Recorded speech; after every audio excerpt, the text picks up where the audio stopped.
You ever look someone in the eyes, someone who's supposed to love you, and realize they'd rather see you fail than see you shine?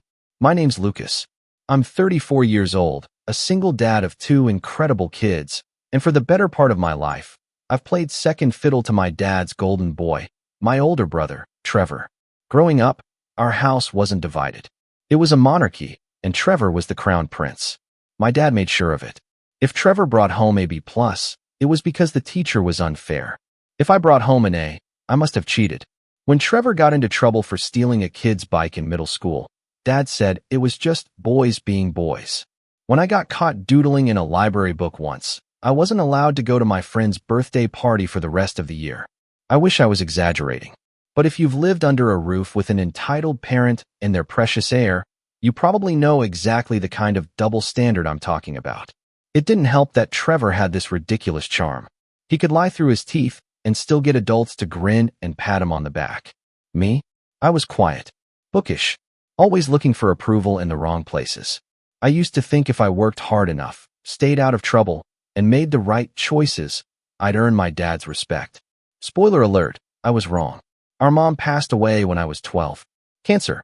Quick and brutal. After that, Dad wasn't just biased, he was cruel. It was like he needed someone to blame for his grief, and since Trevor could do no wrong in his eyes, that left me.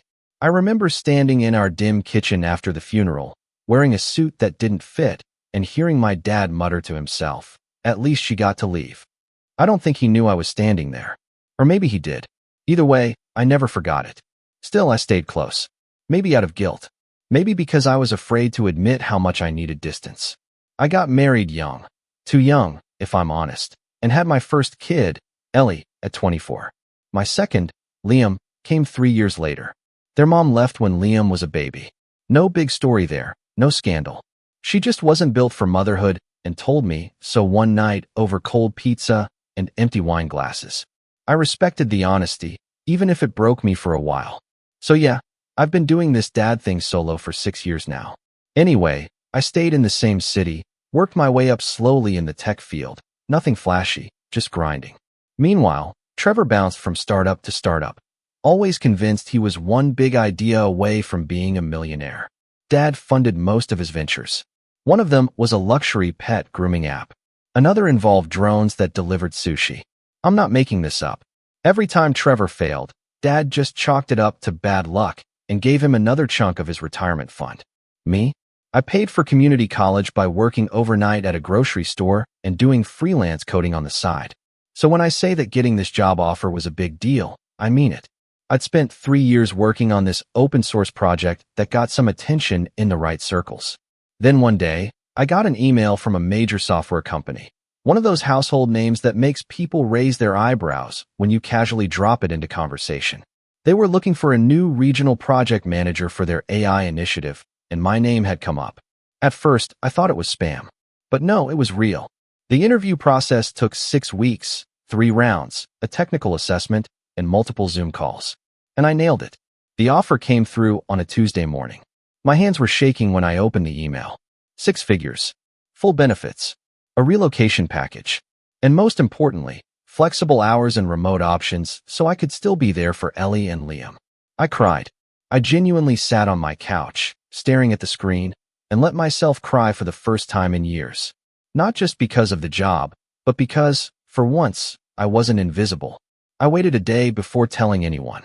Not because I didn't want to share the news, but because I knew exactly what kind of reaction I'd get from Dad. And Trevor. They wouldn't be happy. Not really. Not if it wasn't Trevor getting the spotlight. And sure enough, when I called my dad and said, "Hey, guess what? I just got offered a huge position at," he cut me off with, "Wait, is this the same one Trevor applied for last month?" My stomach dropped. Yeah, apparently, Trevor had applied too. I didn't know that at the time. But apparently, Dad did. And now he sounded like someone just kicked his dog. They told him he wasn't a good fit, Dad muttered, like he was replaying the rejection in his head. But they gave it to you. I tried to keep it light. Yeah, wild, right? I guess my open source stuff helped. They said they'd been following my work for a while. There was a long pause. Then, well, don't let it go to your head. No congratulations. No, I'm proud of you. Just that. And look, I should have expected it. I really should have. But some part of me still hoped he'd be decent. That maybe, just maybe, I'd finally done something worthy of his respect. It didn't end there. The next time I saw him in person was the following Sunday. We were doing our usual awkward family lunch thing. Me, Dad, Trevor, and the kids.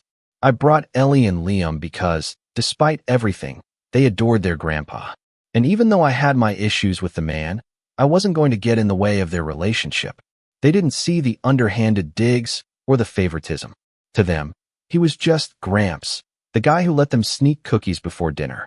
We were at this outdoor cafe, nice enough spot, and I noticed Trevor wasn't really looking at me. His jaw was tight, and he kept checking his phone. I tried to keep things neutral. We talked about the kids' soccer game, Ellie's science project, typical stuff. Then Trevor, without even glancing up, muttered, "Hope you enjoy the job you stole." I blinked. What? He looked up, eyes narrowed. You heard me. Dad didn't even flinch. In fact, he leaned back in his chair and folded his arms like he was watching a tennis match. You know Trevor was their first choice, he said, sipping his drink. If they weren't so obsessed with diversity hires, maybe. I cut him off. Excuse me. Trevor smirked. Oh, come on. Let's not pretend you didn't get lucky. You just happened to be working on a project they liked.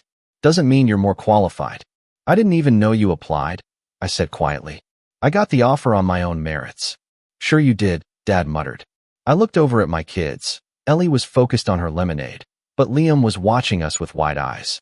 And something in me snapped. I stood up, said we were leaving, and walked the kids back to the car without another word. That should have been the end of it. But the next week, something happened that changed everything, and made it very, very clear just how far my father was willing to go to punish me for finally stepping out of Trevor's shadow. And trust me, that's where things started to get really twisted. The days after that cafe incident were quiet, but not in a good way. That kind of quiet you get when you know a storm's coming. Like the silence between the last clap of thunder and the first shatter of hail against your windows. My dad didn't call. Trevor didn't text. And I didn't reach out either. Part of me hoped that was it. That they'd just stew in their bitterness and let me move on with my life, raise my kids, start this new chapter with at least a shred of peace. But peace has never been the currency in my family. Control is. The new job came with a month-long grace period to transition in. I was wrapping up my final projects at my old firm while slowly onboarding with the new one. It was a hectic time, sure, but the kind of hectic that felt good. I had purpose. I was doing something that actually mattered. Ellie noticed the change in me. One night as I tucked her in, she looked up and said, "You smile more now, Daddy." Just like that. Simple. Unfiltered. And it nearly broke me. So yeah, things were finally looking up. Until Trevor showed up at my house. It was a Thursday evening, and I was making dinner. Nothing fancy, just grilled chicken and mac and cheese. Liam was sitting at the counter doing his math homework, and Ellie was in the living room setting up a fort made entirely out of couch cushions and misplaced laundry. There was a knock at the door. I assumed it was a package or maybe the neighbor needing help with her garden hose again. But no, it was Trevor. He didn't even wait for me to invite him in. Just brushed past me like he owned the place and started looking around like he was inspecting my furniture. Huh, he muttered. Didn't think this place would be so decent. It's called a mortgage, I said flatly, closing the door behind him. What do you want? He turned around and smiled. That slick, smug smile he always wore when he was about to say something vile wrapped in silk. Dad's giving me the lake house. I blinked. What? The cabin. You know, the one in Silver Ridge. Mom's old place. I stared at him, waiting for the punchline. That cabin had belonged to our mother's family for decades. She spent summers there as a kid, and I still remember how she used to braid my hair on the porch steps while telling me stories about the fireflies that used to light up the trees at night. It was her favorite place in the world. After she passed, the cabin sat mostly unused. I mowed the grass every spring, paid for the new water heater last year, replaced the roof shingles myself. Trevor, meanwhile, couldn't even point to it on a map. You're joking, I said. Nope, he said. Dad's signing over the deed next week. Said it was time someone responsible took it over. That word hit like a slap. Responsible? Trevor just shrugged. Hey, I didn't bring it up. Dad did. Said with all the stress you've got now, new job, 2 kids, single parent, maybe it's better someone else takes the burden off your plate. Burden. That was the moment I felt something twist in my chest. Not anger. Not even pain. Just something going cold. I nodded once, slowly, like my body was trying to convince itself to stay calm. Get out. He raised an eyebrow. Come on, Lucas. Don't be dramatic. I said get out. He finally took the hint and strutted back to his car. I watched him drive off, heart thudding in my ears, Liam asking me from the counter, "Was that Uncle Trevor?" and Ellie popping her head out from her pillow for it to say, "He still smells like burnt popcorn." I wanted to laugh, but my stomach just churned. That night, I drove to Dad's house.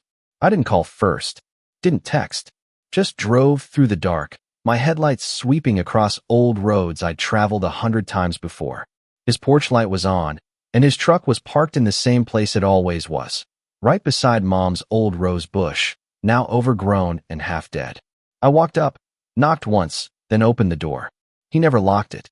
He was sitting in his recliner, watching some rerun of an old detective show. When he saw me, he didn't even pause the TV, just muttered, "You could have called. We need to talk." He sighed like I was already wasting his time. "If this is about the cabin." "It is," I cut in. "You can't just give it to him. It's my property," he said, still not looking at me. "I can do whatever I want with it." "But it was Mom's," I said. "She wanted us both to have it." "That's what she said. Remember? After she got the diagnosis. She said we should share it." Dad snorted. "That was years ago. Things change." I clenched my fists. "You mean, Trevor screwed up enough times that you needed to give him something to keep his ego intact?" His eyes finally met mine. Cold. Flat. "Don't talk about your brother like that." "My brother?" I laughed bitterly. "The guy who's crashed every business you funded? The guy who uses people like tissues and then throws them away when they're dry?" Dad stood up slowly, like the effort annoyed him. "Trevor's trying. He's had a hard year. And I haven't." I snapped. "I've been raising 2 kids alone, working nonstop, keeping this family together when you couldn't even be bothered to show up to Liam's 5th birthday." "He didn't invite me," he said coolly. "I sent you the invitation myself," I said. "You said you were busy helping Trevor move into his new loft downtown." Silence. Then, "Look, Lucas, you're doing fine. You've got your kids, your job. You're stable." That word again. Like it was some consolation prize. Like it meant I didn't deserve anything more. I took a step back. "You never even asked if I wanted the cabin. You didn't need it." That was all he said. Just that. And in that moment, something broke. I realized then that it wasn't about the cabin. Not really. It was about what it represented. My mom's memory. A connection to the only person who ever made me feel like I mattered. And they were handing it over to the same guy who used to pour juice in my shoes and blame it on me.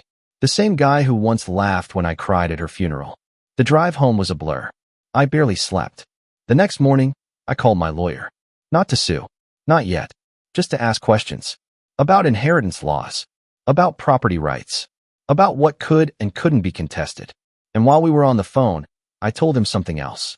Something I hadn't planned to say out loud. "I think my dad's getting worse," I said. "Not just with the favoritism. I think he's unstable." My lawyer didn't say much. Just took notes. Asked me to keep a record of anything unusual. Said it might be important later. And it was. Because a week later, everything escalated. It started with a job announcement. The company made the hires public, posted our names on LinkedIn, issued a press release. I didn't think much of it. But apparently, Trevor saw it. And so did my dad. That weekend, I took the kids to the park. It was a crisp fall day, the kind where the leaves crunch perfectly under your shoes and the air smells like firewood and cinnamon. We stayed out for hours, swung on the monkey bars, played tag, ate warm pretzels from the little vendor near the pond. It felt like something out of a movie. When we got back to the car, I noticed it immediately. The shattered glass, the dent in the frame, the driver's window completely caved in. Ellie screamed. Liam clung to my leg. And standing next to the wreck, looking utterly unapologetic, was my dad. He didn't yell, didn't pace, just stood there, arms crossed, breathing heavily through his nose like he'd just finished doing something that took effort. He looked at me, right in the eyes, and said, "That's what you deserve." I didn't move. Couldn't move. Ellie was crying now. Liam was asking why Gramps broke the car. And I just stood there, frozen. Then I heard a voice. Calm. Crisp. Coming from the Bluetooth speaker in my jacket pocket. "Did you get all of that?" my lawyer asked. Because here's the thing. He'd given me a recorder. Just in case things got heated. Told me to keep it running if I ever had reason to worry. And now? Now I had more than just a reason. I had evidence. And what my dad didn't know was that payback was already in motion. I didn't even call the police right away. Not because I didn't want to. Not because I didn't have the right. But because my daughter was still sobbing in the back seat of my car, and my son kept asking me if Gramps was going to jail with wide, confused eyes. That kind of innocence breaks something in you. It makes you realize how close your kids are to being scarred forever by people you try to protect them from. I swept up the glass with a blanket from the trunk, called a mobile repair service, and sat the kids on the grass a few feet away. I made a game out of it. Whoever finds the biggest piece of glass wins a gummy bear. That sort of thing. Ellie eventually stopped crying. Liam eventually laughed. But me? I was dead silent inside. Calm, almost eerily so. Because for the first time in my life, I wasn't sad. I wasn't hurt. I was done. And being done with someone like my father? That's not just a boundary. That's a rebirth. I filed the report that night. Not just for insurance, though that was part of it, but for documentation. The officer who came by took photos of the car, looked over the recording I played for him from my lawyer's device, and whistled low. He really said that? The cop asked. Clear as day, I said. And the kids saw it. Yep. Do you want to press charges? I paused. And for a moment, I really considered it. I imagined the headline in our Sleepy Town's paper. Local man arrested after smashing son's car window in front of grandchildren. But then I looked over at the kids. Ellie was asleep on the couch, clutching a stuffed panda. Liam was building a Lego tower, completely oblivious. I shook my head. Not yet. Not yet. Because revenge isn't always about the explosion. Sometimes it's about the fuse. The fallout was fast. Word spread, quietly but quickly, among the family. I got calls from two aunts I hadn't heard from in years. One wanted to hear my side. The other offered a half-hearted, "Your father's just under stress. You know how he is." I didn't respond to either. I didn't post anything online. I didn't retaliate. I just stopped showing up. No more family lunches. No more birthday gatherings. No more polite texts on holidays. I withdrew, pulled my kids into our own little world. And for the first time, we actually felt safe in it. My father didn't apologize. Of course he didn't. He didn't even try. Trevor sent me one text, 3 days later, that just said, "You're blowing this way out of proportion. Chill." I didn't reply. I blocked him instead. And that silence? That absence? That was my first taste of real peace. But peace isn't a straight line. It's not something you just step into and hold. It's fragile, messy, and rebuilding after something like that, especially with two kids watching your every move, takes more strength than I realized. The job started in full 2 weeks later. It was remote to begin with, but I still woke up early every day like I had somewhere to be. Got dressed, made breakfast for the kids, packed their lunchboxes, dropped them off at school with a smile that was real for once. Then I came home, logged on, and gave this new opportunity everything I had. And they noticed. My new boss, Maya, was sharp. Kind, but sharp. She didn't care about resumes or degrees. She cared about results. And within a month, she was forwarding my code to the CTO with little notes like, "Lucas came up with a more efficient fix for this." I stayed quiet about it. Didn't tell anyone. But every little Slack message she sent chipped away at the years of doubt my father had carved into my bones.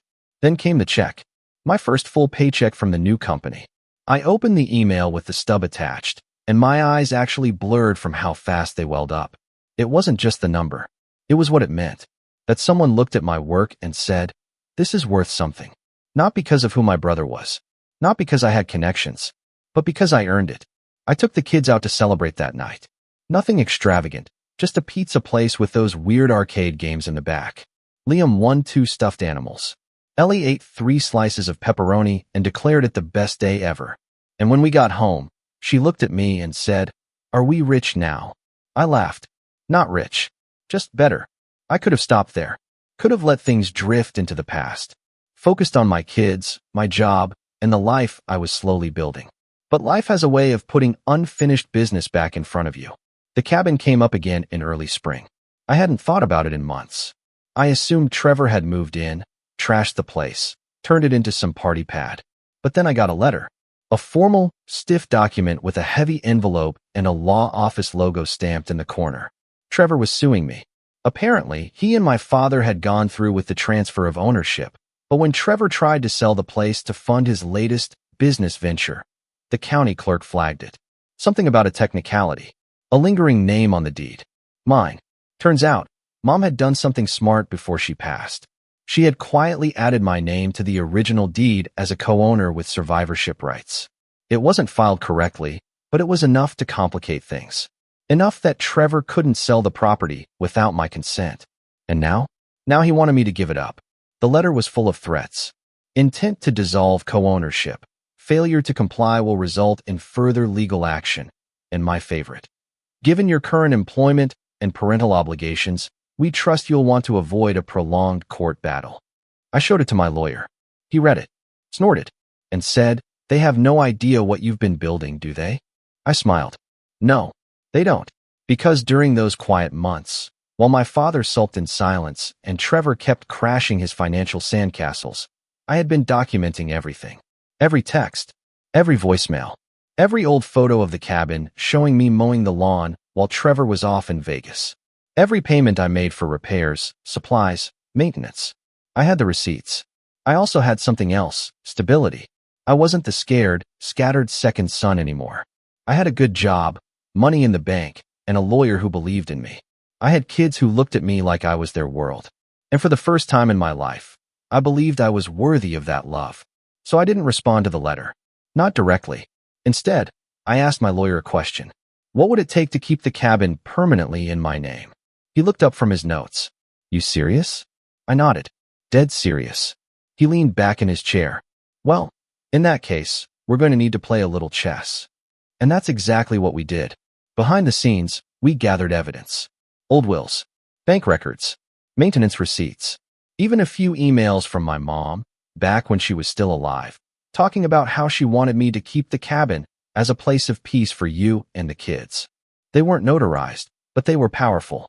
I didn't tell anyone what I was doing, not even the kids. I just kept showing up to work, making dinner, reading bedtime stories, living. Meanwhile, Trevor kept poking the bear. I got another letter, then a third, then a passive-aggressive call from one of his lawyers asking if I'd be willing to settle quietly. I let my lawyer handle it.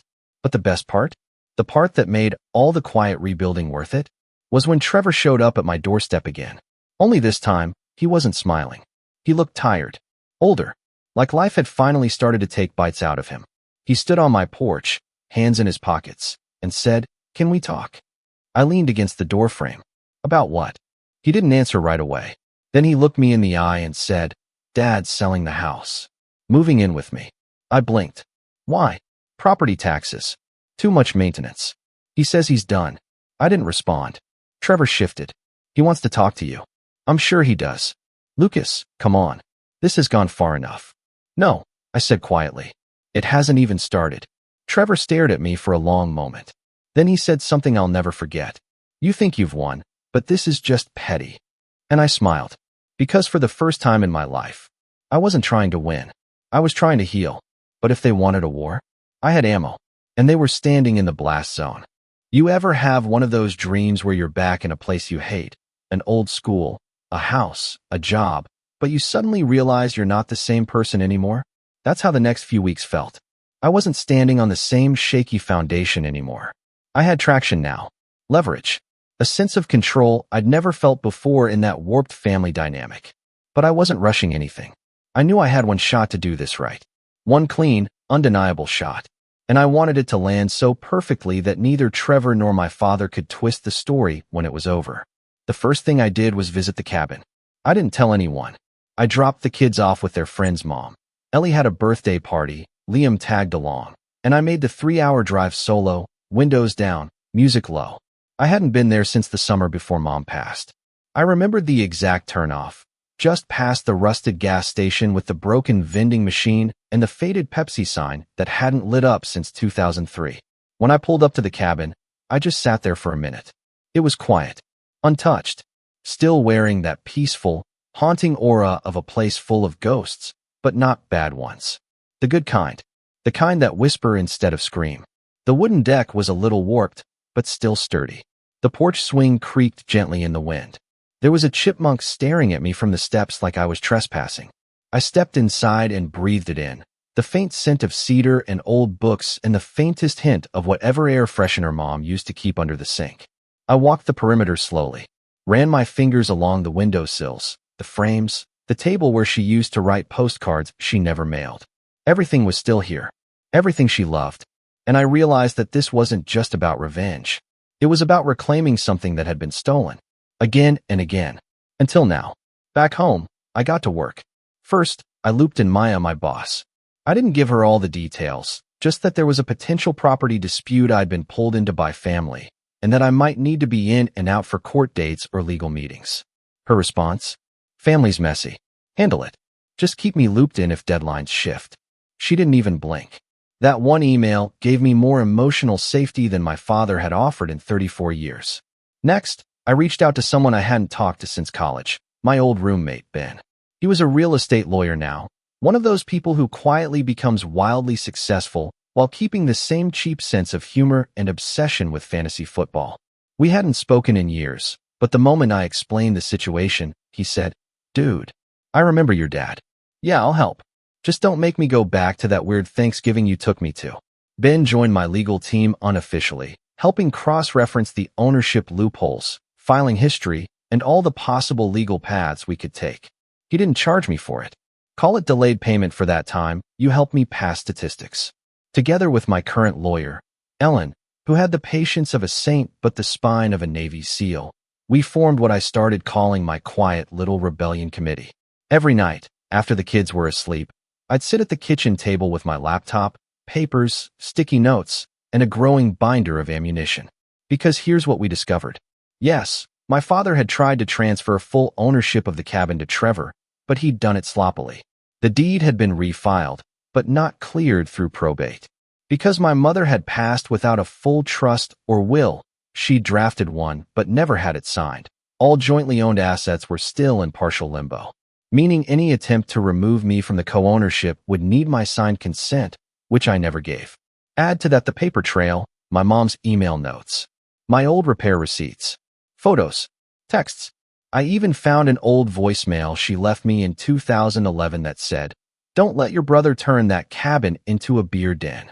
Ben said, "Legally, that voicemail's useless. Emotionally, it's a tactical nuke." Ellen agreed. We drafted a plan. Step 1. File a formal challenge to the title transfer. Not as an attack, but as a clarification motion. We wanted to bring everything into the light and ask the court to acknowledge my status as co-owner based on the evidence. No accusations, no finger-pointing, just clarity. Step 2. Prepare the narrative. Not the legal one, the human one.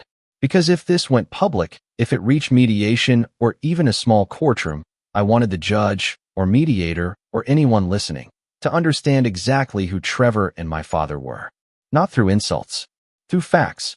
I built a timeline, a visual storyboard, my contributions, Trevor's absence, my mother's wishes, my father's ongoing hostility. Step 3. Sit back. Wait. Let them make the next move. And it didn't take long. Trevor showed up again. Not at my house this time, but at Ellie's school. He just happened to be there for a career day, representing one of his ghost startups. Ellie spotted him in the hallway, panicked, and called me from the nurse's office.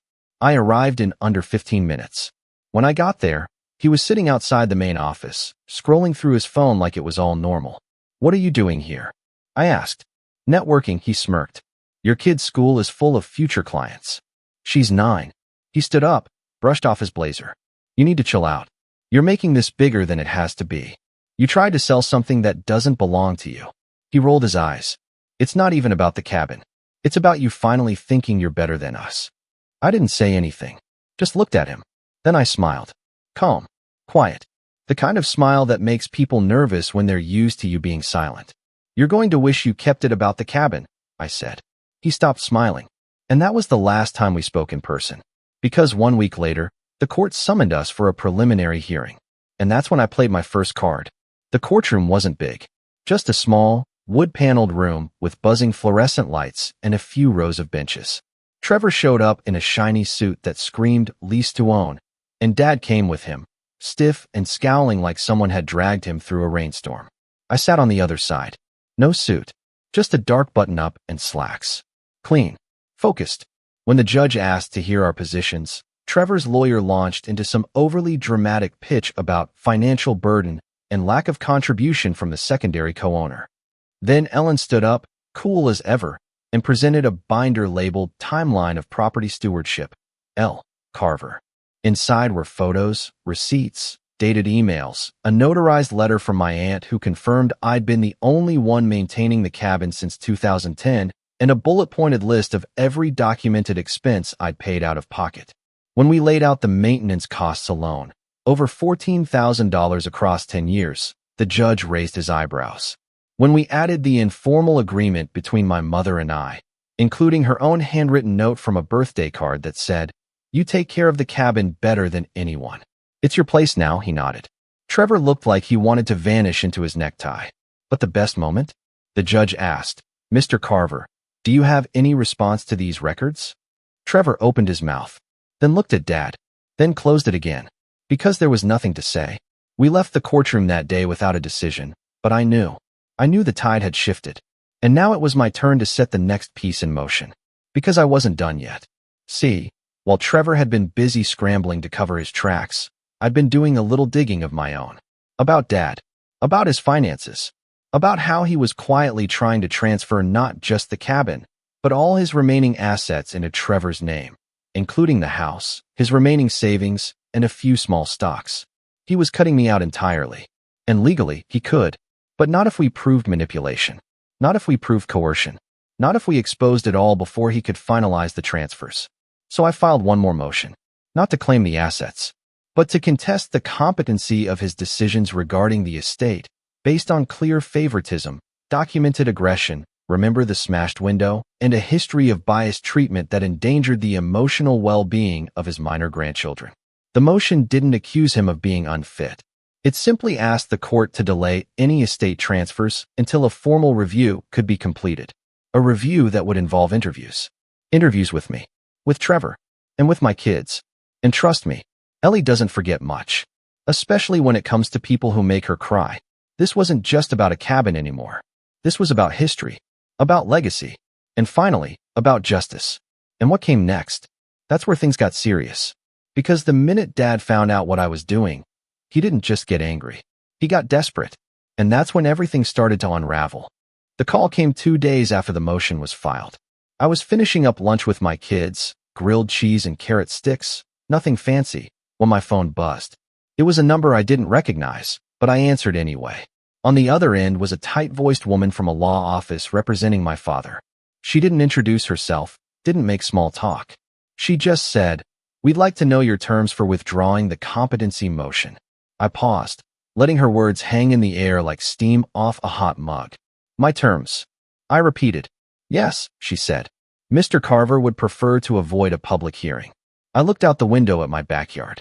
Ellie and Liam were playing tag, their laughter drifting in through the open screen. It was a beautiful day, sunny, calm. A good day to end a war. "I don't have terms," I said. "I have conditions." She was quiet for a moment, then said, "Go on." I gave her the list. Clearly, calmly. No anger, no bargaining. Just facts. 1. The cabin would be signed over to me fully and officially, with no further dispute, transfer, or challenge. 2. Trevor and my father would both sign affidavits waiving any future claims to the property. 3. They would withdraw their lawsuit and agree to a sealed settlement preventing them from contacting my children directly or indirectly without my consent. "And if we agree to that?" she asked, like she was expecting me to add more. I smiled. "Then I'll withdraw the motion and disappear from their lives. For good." She hung up without another word. I didn't hear anything for a week. Then, on a quiet Wednesday morning, my lawyer Ellen called. "It's done," she said. "They folded." She emailed over the documents. Finalized, notarized, signed. The cabin was mine. The lawsuit was dropped. The affidavits were filed with the court. Just like that, the war was over. But the real fallout? That took a little longer to settle. Let me tell you what happens when two men, used to winning by intimidation, suddenly find themselves powerless. They flail. At first, I expected them to retaliate in some subtle way. Gossip to family. Spread lies. Play the victim. And sure enough, within days, I got a call from Aunt Teresa.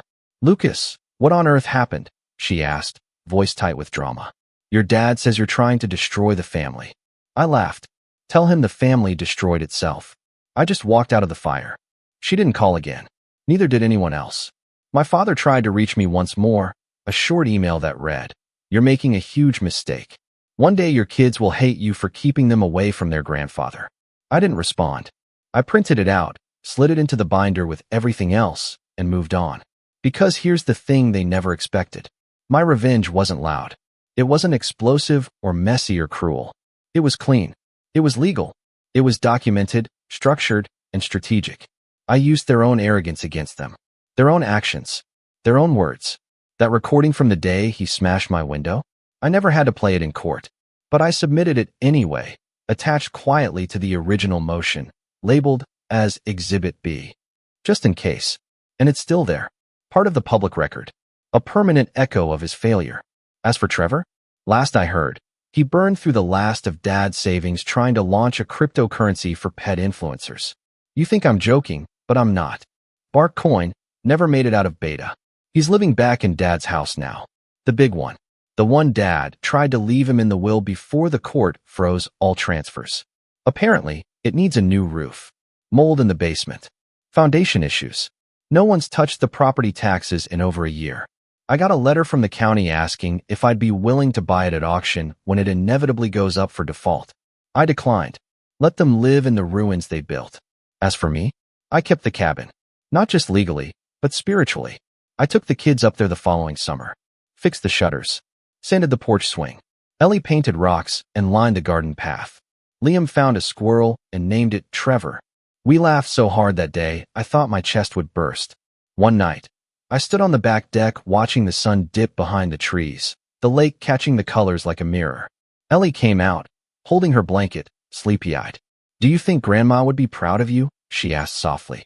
I crouched down and brushed a leaf from her hair. "I think she'd be proud of us," I said, "for choosing peace." She nodded, leaned against me, and whispered, "I like it better this way." "Me too, kid.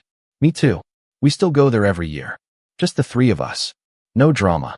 No screaming. Just pancakes, hikes, laughter, and long, slow mornings. I don't tell this story for sympathy. I tell it because someone out there needs to hear that walking away doesn't mean surrender. It means survival. And sometimes, if you do it right, it means victory. Final score? Dad, broken windows, broken pride. Trevor, lawsuits, debt, and squirrels named after him. Me? I got my kids, my peace, and the one place in this world that truly feels like home. And I didn't have to break a single window to get it. My name's Leo, I'm 27, and if you asked my family who I am, they'd probably tell you I'm the lazy one. It's funny, because for the past 5 years I've been quietly paying off the mortgage on my mom's house, covering bills when they forgot, and even fronting the money for my younger siblings' college application fees when they cried broke. But if you sat in our living room, you'd hear the same refrain: Leo never does anything. Leo's just coasting. Leo doesn't understand responsibility. I'd sit there, biting my tongue, listening to the same people whose groceries I paid for gripe about how I was ungrateful or lucky. Lucky? That word always hit a nerve. Lucky doesn't feel like staying up until 3 a.m. working freelance jobs so your family doesn't lose their house. Lucky doesn't feel like walking into the bank with your mom to quietly hand over the last payment while she pretends it was her hard work that cleared the debt. It started small, the disrespect. I used to shrug it off, tell myself it wasn't worth fighting. My older sister would make jokes in front of friends. Leo's allergic to hard work. My younger brother would roll his eyes when I came home late, muttering about how I slept all day anyway. Mom, she didn't outright insult me, but the sighs, the shaking of her head when I mentioned a project I was working on, the way she'd compare me to cousins who had more normal jobs, it added up. I told myself I was being dramatic, that maybe they just didn't understand what I was doing. But deep down, I felt it. The resentment building, the quiet bitterness every time I handed over my card to cover something without so much as a thank you. The moment that still sits in my head like a splinter happened at dinner a few months ago. Mom had just come back from the store with bags full of food. My sister laughed. Good thing Leo doesn't mind mooching. He eats enough to justify his existence. I froze, fork halfway to my mouth. They all laughed. My mom didn't stop them. She just smiled tightly, like it was easier to let me be the punchline. That night, I sat in my room and stared at the ceiling. I wanted to say something. To tell them I was the reason the lights stayed on, the reason they didn't have debt collectors calling every day. But the word stuck. If I said it, it would feel like bragging. If I didn't, I stayed the lazy one. So I kept quiet. But then came the attic. I was cleaning out boxes one Saturday because Mom wanted more storage space for important things. My siblings were conveniently too busy. So up I went, dust in my hair, my shirt sticking to my back, hauling down boxes of old clothes and broken Christmas decorations. I was cursing under my breath when I found it, a small envelope, sealed, with my name written on the front in my dad's handwriting. My dad had passed away years ago, and just seeing his writing made my chest tighten. I sat down right there on the dusty floor, staring at it. Why was it hidden? Why hadn't anyone told me? I didn't open it immediately. I tucked it into my pocket, my hands shaking, and carried on with the boxes. That night, I barely slept. I kept the envelope on my nightstand, the weight of it pulling at my thoughts. I remembered Dad's voice, the way he used to call me his little problem solver. He always had a way of making me feel seen, even when everyone else overlooked me. Mom used to argue with him about me, though. She'd say, "Leo needs to toughen up. He needs to stop dreaming." Dad would just chuckle and say, "Don't worry about Leo. He'll be fine." The envelope felt like one last message, one last secret he'd left for me. The next morning, before anyone else was awake, I opened it. My hands were sweating so badly the paper nearly slipped out. Inside was a letter. Short but heavy. My dad had written it the year before he died, and it explained something my family never told me. I read it once, then twice, then again. My throat closed up. The words shifted everything I thought I knew about my family and about myself. Suddenly, so much of their behavior made sense. The dismissiveness, the way they always downplayed me, the constant pressure to stay in my place. My hands trembled as I folded the letter back up. I didn't say a word. I went about the day like normal. Mom complaining about bills, my sister laughing at some meme about freeloaders, my brother asking me for gas money. I nodded, smiled faintly, and slipped the envelope into my bag. But inside, I was already gone. By the next morning, I had packed a bag. I didn't announce it, didn't leave a note. I just walked out. No one even noticed until noon. That's when my phone started buzzing nonstop. Calls, messages, group chat notifications. At first, they were angry. "Where are you? This isn't funny." Then came the begging. "Leo, please answer. We need to talk." And that was the moment I realized. They finally noticed I wasn't there. They finally felt the absence of the person they had dismissed for years. I sat on a bus miles away, my bag at my feet, the letter heavy in my pocket, and my phone vibrating like a desperate heartbeat. For the first time in my life, I had the upper hand. But here's the thing. What was in that letter? Why did it make me leave everything behind? And why did it have my family panicking within hours? I'll get to that. But first, you need to understand just how far the disrespect went before that envelope cracked everything wide open. When I think back on the years leading up to that envelope, I realize the disrespect didn't just happen in passing moments. It was ingrained into everything. It was in the way family dinners always felt like performance reviews, where my siblings got praised for even the smallest accomplishments while I was reminded of all the things I hadn't done yet. It was in the way Mom would light up whenever my sister brought home a certificate from a school club or my brother posted another gym selfie that got a bunch of likes. Meanwhile, when I finished a big project for a client or saved up enough to quietly cover the electricity bill, it went unnoticed. Worse than unnoticed, it was treated like the bare minimum. I remember one Sunday afternoon when Mom had everyone over for lunch. My sister had just gotten an internship at a local law firm, and she strutted around the table like she'd been named partner. Mom kept bragging to relatives, "She's going places. You'll see, she'll be the star of this family." My brother chimed in, grinning, "And I'll probably be the athlete. Guess Leo will what?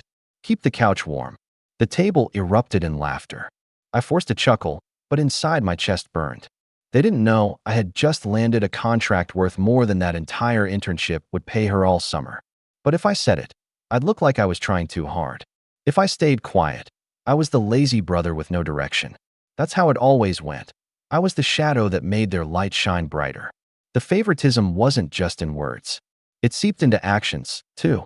When my sister's car broke down, Mom dipped into savings to help her buy a new one. When my brother wanted to join an expensive sports program, she rearranged bills to make it work.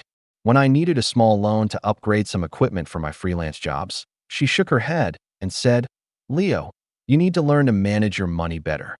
I didn't argue. Instead, I sold off a few personal things and figured it out myself. Ironically, the money I later earned from that investment was what ended up covering my brother's overdue tuition deposit when he forgot to pay it on time. And yet, when Mom told the story to relatives, she said, "We all came together to help him out." By we all, she meant herself. My name never made the cut. It wasn't just the little things either. There was this constant manipulation, subtle and not so subtle. If I didn't show up to a family gathering because I had a deadline, I'd get guilt-tripped. "You know, family is all we really have," Mom would text. "Don't make me explain to everyone why you're not here again." But when my siblings skipped events, "Oh, they're busy, they're working so hard." If I bought myself something nice, say, a new jacket after months of wearing the same old one, it was Leo's wasting money again. If I picked up groceries, it was expected, not appreciated. There was no winning. One evening stands out crystal clear. We were sitting around after dinner, and Mom brought up the topic of the mortgage. She said something about how hard it had been to finally get it under control, how proud she was of herself for managing it. My fork froze midair. I had been making those payments for years. Quietly, consistently, without her ever asking. She knew, of course. There's no way she couldn't have noticed, but in front of everyone, she let them believe it was her burden and her victory. My sister clapped her on the back. "See, Mom always makes it work. Leo, you should take notes." My brother smirked, tossing in, "If you ever move out, how will you survive without her?" I bit the inside of my cheek until I tasted iron. The envelope was still upstairs in the attic at that time, unopened, but I swear I felt it calling to me. There was another moment, one I didn't talk about for a long time. I had been saving for months, skipping small luxuries, no coffee runs, no new shoes, no weekend outings, because I wanted to surprise Mom for her birthday. I booked her a weekend at a nice little bed-and-breakfast out of town. Something quiet, peaceful, a break she always claimed she needed. When I gave her the gift, she blinked at it like she couldn't believe it. My siblings immediately scoffed. My sister muttered, "Probably used a coupon." My brother laughed. "But it's one of those places where you have to clean the room yourself." And Mom, she smiled faintly, but the next week she canceled the trip, saying she was too busy, and never mentioned it again. Later, I overheard her on the phone bragging about how my sister bought her a fancy handbag. The handbag got 2 Instagram posts. My gift got nothing. That pattern kept repeating. No matter what I gave, it wasn't enough. No matter what I sacrificed, it went unseen. And the worst part? The gaslighting. If I ever tried to point out the imbalance, Mom would twist it. "Oh, Leo, you're too sensitive. We joke because we love you." My sister would roll her eyes. "You always want to be the victim." My brother would add, "Maybe if you actually did something worth bragging about, we'd notice." Those words stung, not because they were true, but because they were so far from the truth I didn't even know how to defend myself without spilling every secret contribution I had made. Meanwhile, the group chat was its own battlefield. Whenever I posted something about my work, it got ignored. But if my siblings so much as sneezed, there were a dozen congrats and heart emojis. Once, I shared that I'd finished a big contract and hit a personal milestone. Silence. 2 days later, my sister posted about finishing a 5K run. The chat blew up with "So proud of you." "Amazing." Mom even replied with, "That's my girl." I stared at the screen until the words blurred. I wanted to throw my phone across the room. And yet, despite all this, I stayed. I kept giving. Because that's what I thought family meant, showing up even when it hurt. But looking back, I think a part of me was waiting. Waiting for a moment where the scales tipped so far I couldn't ignore them anymore. That moment came not long after I found the envelope. We were sitting in the living room on a Saturday night. Mom had ordered takeout, paid for with my card, though no one acknowledged that fact. My sister was scrolling on her phone, and my brother was showing off some new gadget. Then, out of nowhere, Mom sighed and said, "You know, sometimes I worry about Leo. What will he do when I'm not here to help him?" My sister laughed. "Probably move in with me." My brother added, "He can always sleep on the couch in my garage." They all laughed, like it was the funniest thing in the world. My jaw tightened. That was the exact moment I knew I couldn't tell them about the envelope. Not yet. Because the truth inside that letter It would destroy the fragile little narrative they'd built about who I was. And part of me wanted to watch that happen, to let them keep digging the hole deeper until the ground gave way under them. So I smiled faintly, pretending their jokes didn't gut me, and quietly planned my next move. And when the day finally came that I packed my bag and slipped away before sunrise, that letter burning a hole in my pocket, it wasn't just an escape. It was the first step toward something much bigger. But before I tell you what was inside that letter, you need to see just how far they went and how deep the manipulation cut before everything snapped. The thing about betrayal is that it never comes all at once. It builds, layer by layer, until one day it finally spills over. Looking back, I can see all the cracks forming, all the little warnings I ignored. But in the moment, when it finally happened, it hit me like a sucker punch I never saw coming. It was early spring, a couple of weeks after I found the envelope in the attic. I was carrying it everywhere by then, tucked deep in my bag, folded so many times the paper was starting to crease at the edges. I hadn't told anyone about it. Not Mom, not my sister, not my brother. It felt like mine, one of the only things in my life that belonged to me alone. But the letter had also changed the way I saw everything. Every laugh at my expense, every dismissive shrug, every eye roll suddenly felt sharper. Like now I understood why they needed me to stay lazy Leo. The failure who never quite measured up. The betrayal started quietly, like most things do. I came home one afternoon to find Mom sitting at the kitchen table with my sister and brother. They stopped talking the moment I walked in. You know that silence where you can almost hear the words they don't want you to hear still hanging in the air? That's what it felt like. I asked casually, "What's up?" Mom forced a smile and said, "Oh, just family stuff. Nothing for you to worry about." The way she said it made my stomach twist. I'd heard that tone my whole life, the tone that said, "You're not really part of this." A few days later, I found out what the family stuff was. My sister slipped up.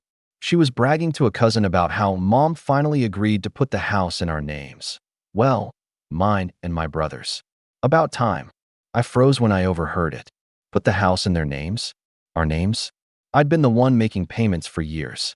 I confronted Mom that night, and she looked at me like I was being unreasonable. "Leo," she said, sighing as if I were a child throwing a tantrum.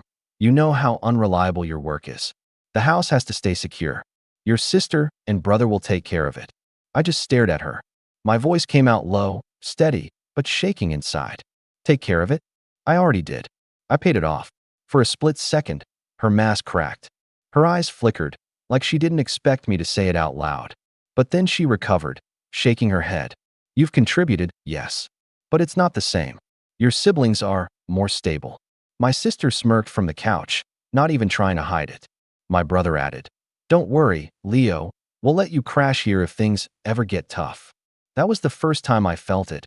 Pure, raw betrayal. It wasn't just about the money. It was about the lie, the rewriting of history, the decision to erase me from something I had bled for. I wanted to scream, to throw the envelope in their faces, to read Dad's words out loud right then and there. But I didn't. I swallowed it, turned, and walked to my room. My hands were shaking so badly I could barely shut the door. I thought that was the worst of it. I was wrong. 2 weeks later, the betrayal got worse. I came home late one evening after finishing a project. The lights were on, voices echoing from the living room. I pushed the door open and froze. Spread out on the coffee table were papers, bank statements, receipts, even a few of my pay stubs. My pay stubs. My sister was holding one up like evidence in a trial. "See? He's been making more than he tells us." My brother whistled low. "No wonder he can buy random junk. He's been hiding money."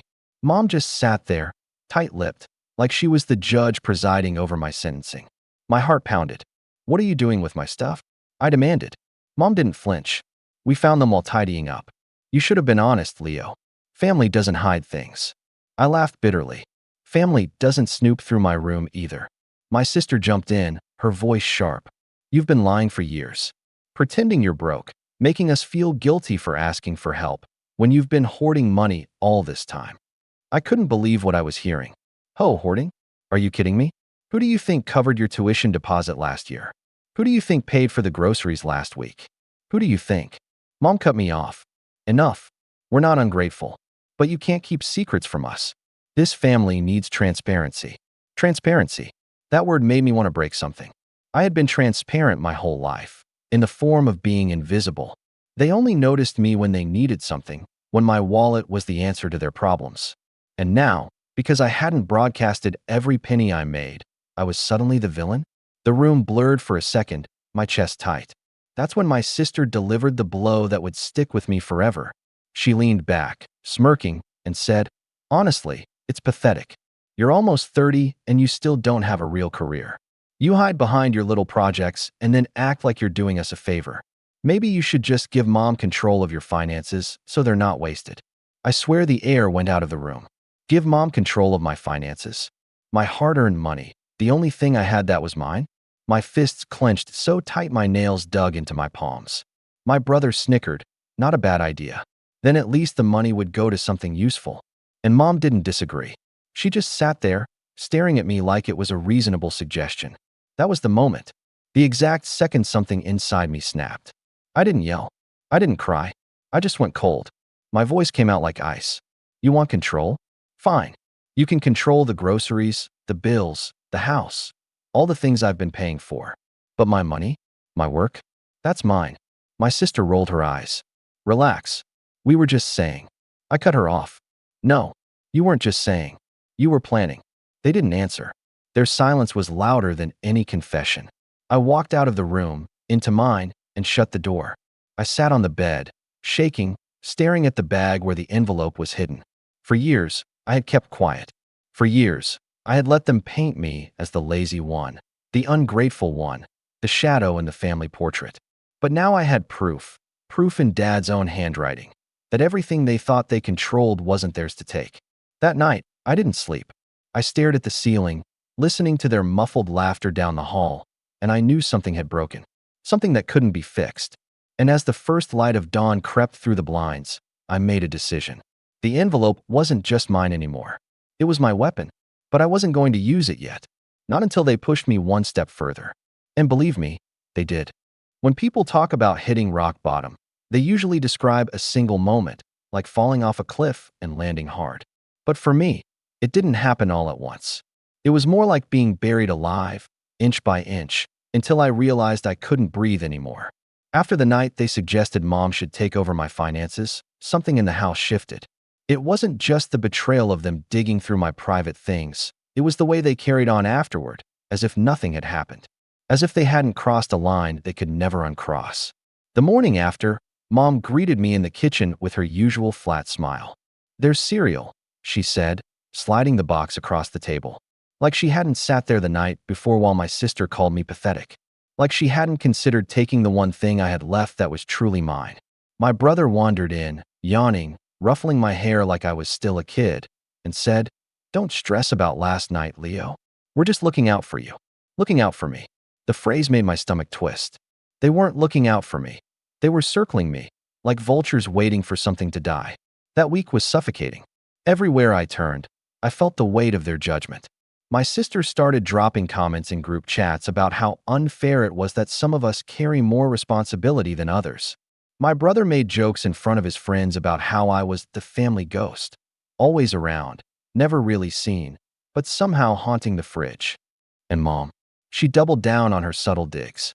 "Leo, maybe you should shadow your brother at the gym, learn some discipline." Or, "Leo, I know you're busy, but maybe consider picking up something stable, like retail, just for the experience." Every time they spoke, I wanted to scream the truth.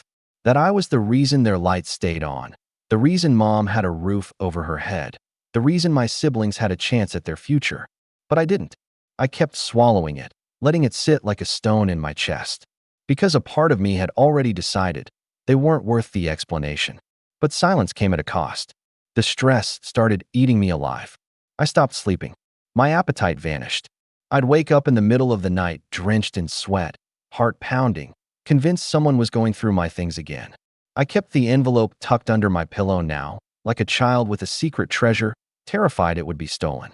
I checked it 4 times a day, running my fingers over the crease to make sure it was still there. Work became harder too. I'd sit at my laptop, trying to focus on a project, but my brain kept looping back to their voices, pathetic, lazy, unstable. The words dug grooves in my mind, replaying on a loop until I started to wonder if they were right. Maybe I was nothing. Maybe I really was the useless one they always said I was. The thought terrified me more than anything, that after all these years, all my quiet sacrifices, maybe they had convinced me too. One night, I broke. I was sitting alone in the living room while everyone else was out. The house was silent, but my head was buzzing. I stared at the blank TV screen, my reflection looking back at me, dark circles under my eyes, shoulders hunched like I was carrying something too heavy to put down. And in that moment, I hated myself for staying, for giving and giving to people who saw me as nothing more than a punchline, for letting them drain me dry without ever demanding even a shred of gratitude. I almost ripped the envelope open again, just to reassure myself it was real, that Dad's words weren't some hallucination, that the truth I carried actually existed. But instead, I pressed it to my chest and whispered, "I can't do this anymore." The words echoed in the empty room, and hearing them out loud scared me, because they felt final. The next morning, I started planning, though at first it didn't look like planning. It looked like pulling away. I stopped volunteering to cover bills. When Mom sighed about groceries, I shrugged and said, "Not this time." Her eyebrows shot up, but she didn't argue. When my brother asked for gas money, I told him I didn't have it. He laughed like I was joking, then frowned when he realized I wasn't. My sister hinted about needing help with a subscription fee. I ignored the message. It wasn't easy. They noticed. They didn't like it. The air in the house grew colder. Mom would mutter about how some people don't understand family responsibility. My siblings sent passive-aggressive texts. Guess we know who we can't count on. I felt the shift, felt the way they were closing ranks against me. But instead of breaking me, it gave me clarity. This was what they really thought of me when I wasn't useful. And it made me realize I didn't want to be useful to them anymore. Still, the guilt clawed at me. Every time Mom sighed about bills, every time my siblings pouted, that old instinct flared, to fix it, to make it easier for them. I had to fight it, reminding myself of the night at the table, of their laughter, of the way they had looked at my pay stubs like vultures. Reminding myself of the envelope, of Dad's words written just for me. He hadn't left that letter for my sister or brother. He had left it for me. There was one night when it all came crashing down, my true rock bottom. Mom had hosted another dinner, a family bonding night. I didn't want to go, but she guilted me with the usual, "It means so much when we're all together." So I sat there, quiet, pushing food around my plate while my siblings carried on. At some point, Mom raised a glass and said, "To the future, the bright future of this family." She looked at my sister, our rising star.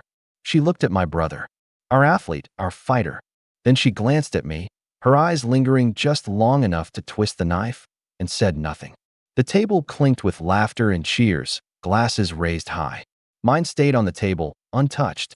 I excused myself early, slipping out into the night air. My chest ached so badly I thought I might collapse on the sidewalk. That was the moment I realized they would never see me.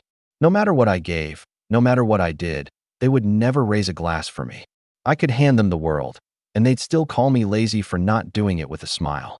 And so, quietly, I began planning my exit. Not just skipping bills or ignoring requests, but really planning. I started moving my savings to a separate account they didn't know about. I began reaching out to clients in other cities, testing the waters to see where I could land if I left. I even started packing small things in a bag I kept hidden in the back of my closet. Nothing obvious yet, just enough to know I was ready when the moment came. The house felt different after that. Colder, lonelier. But for the first time in years, I didn't feel like I was suffocating. The thought of leaving terrified me, but it also lit something inside me. Hope, maybe. Or defiance. I wasn't sure yet. All I knew was that rock bottom wasn't just about being broken. It was about realizing you couldn't sink any further, and that maybe, just maybe, you were ready to climb out.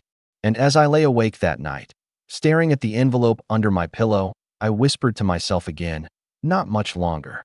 I didn't know when the breaking point would come, but I knew it was coming. And when it did, I would be ready.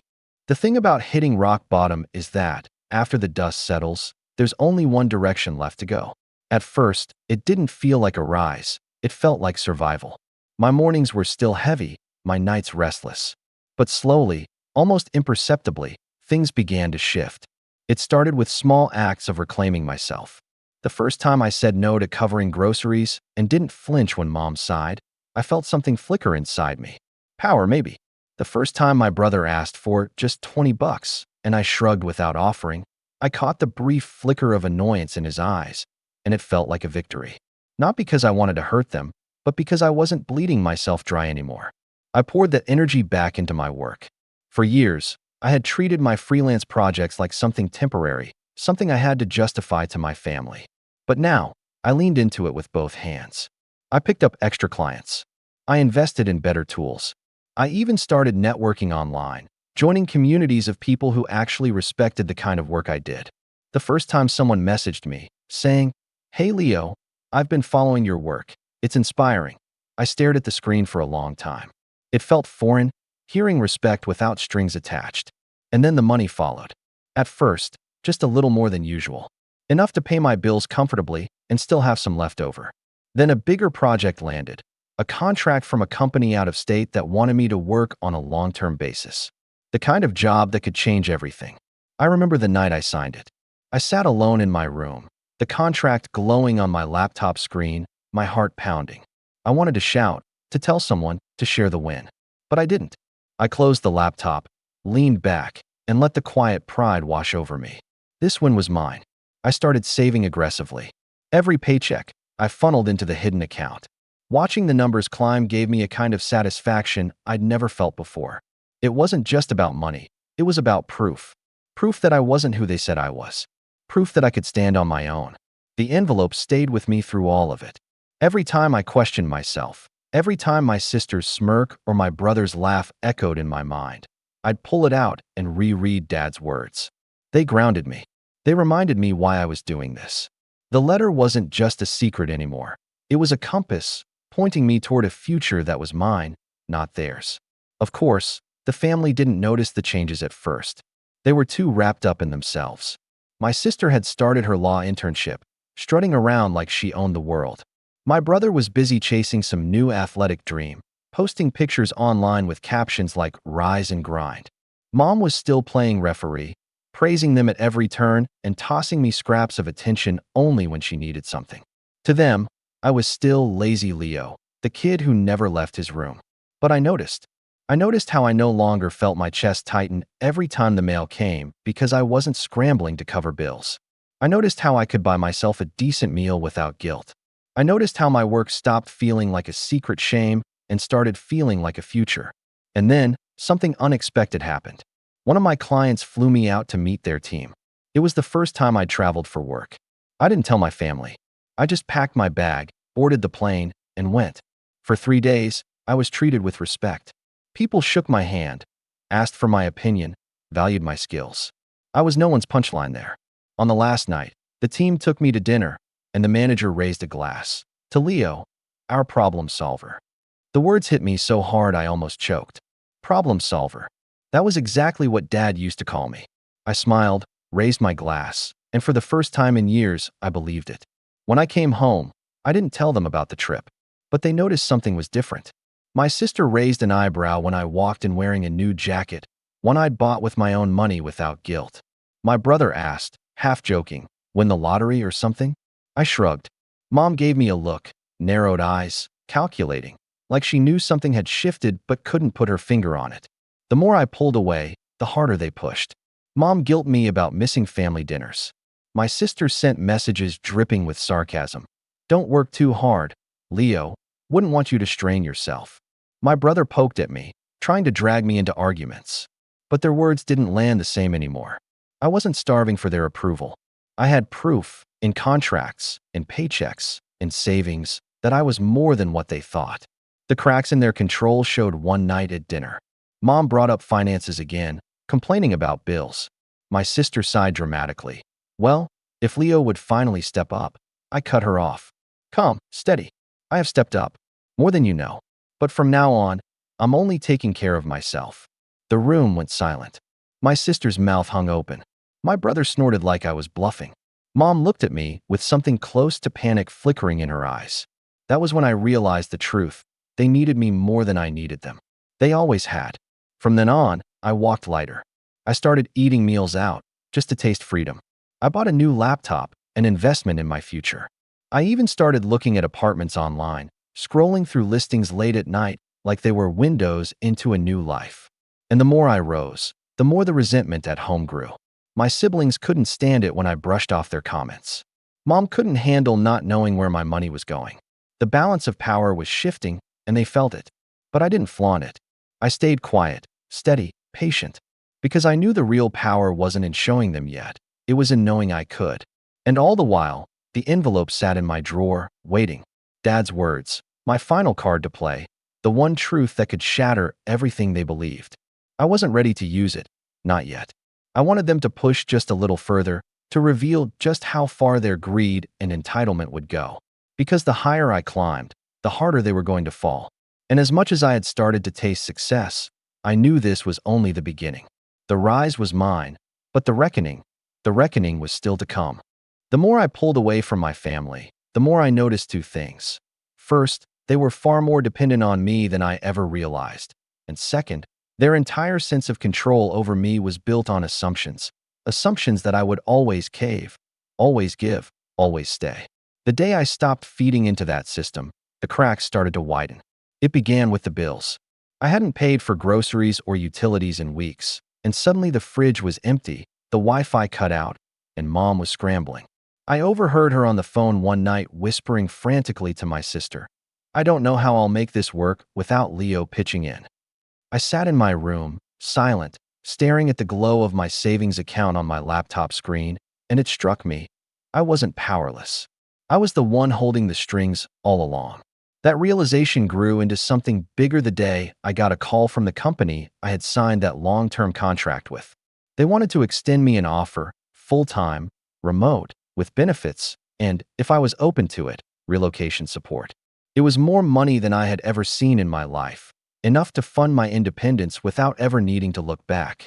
I remember staring at the email, my hands trembling, the envelope resting just inches away on my desk. Dad's words had told me I was capable of more than they would ever admit, and here it was, proof, in numbers on a screen. I didn't tell my family, not a word. Instead, I started laying the groundwork quietly.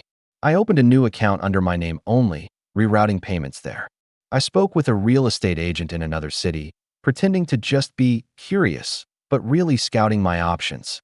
I even toured a few apartments virtually, picturing myself in them, free of the weight that clung to every corner of the house I still lived in. The funny thing is, the less they knew, the more they pressed. My sister grew nosier, asking sly questions at dinner like, "So, Leo, what do you even do all day? Must be nice having endless free time." My brother dug harder too, once even trying to grab my laptop when I left it open. I caught him before he could click anything, yanking it back so fast he laughed awkwardly, muttering, "Relax, man, I was just curious." Mom, though, she was the worst. She began planting ideas in conversation, little hooks disguised as care. "Leo, you should think about consolidating your money, you know? It's safer when family helps manage it." Or, "Leo, I worry about you. If anything happened, how would you handle it alone?" Each word was dipped in honey but carried the bite of her real intention, control. I didn't bite. Not anymore. And then, the turning point arrived, not from my success, but from their desperation. One night, I came home late from meeting a client for dinner. The house was dark except for the glow of the living room lamp. I heard voices, hushed but sharp, and when I crept closer, I realized Mom, my sister, and my brother were sitting around the table with a pile of papers. My stomach dropped when I saw one of them, an old envelope of mine, torn open, with documents spilling out, bank statements, contracts, and receipts. My sister was scribbling notes like she was preparing a case against me. Mom's voice was low, steady. "He has more money than he lets on. If he thinks he can just keep it to himself while we struggle." My brother cut in. "We need a plan. He's not going to hand it over. We've got to make him." My skin prickled cold. I backed away before they could notice me, retreating to my room with my heart pounding in my ears. They were planning to corner me, maybe even trap me into signing something.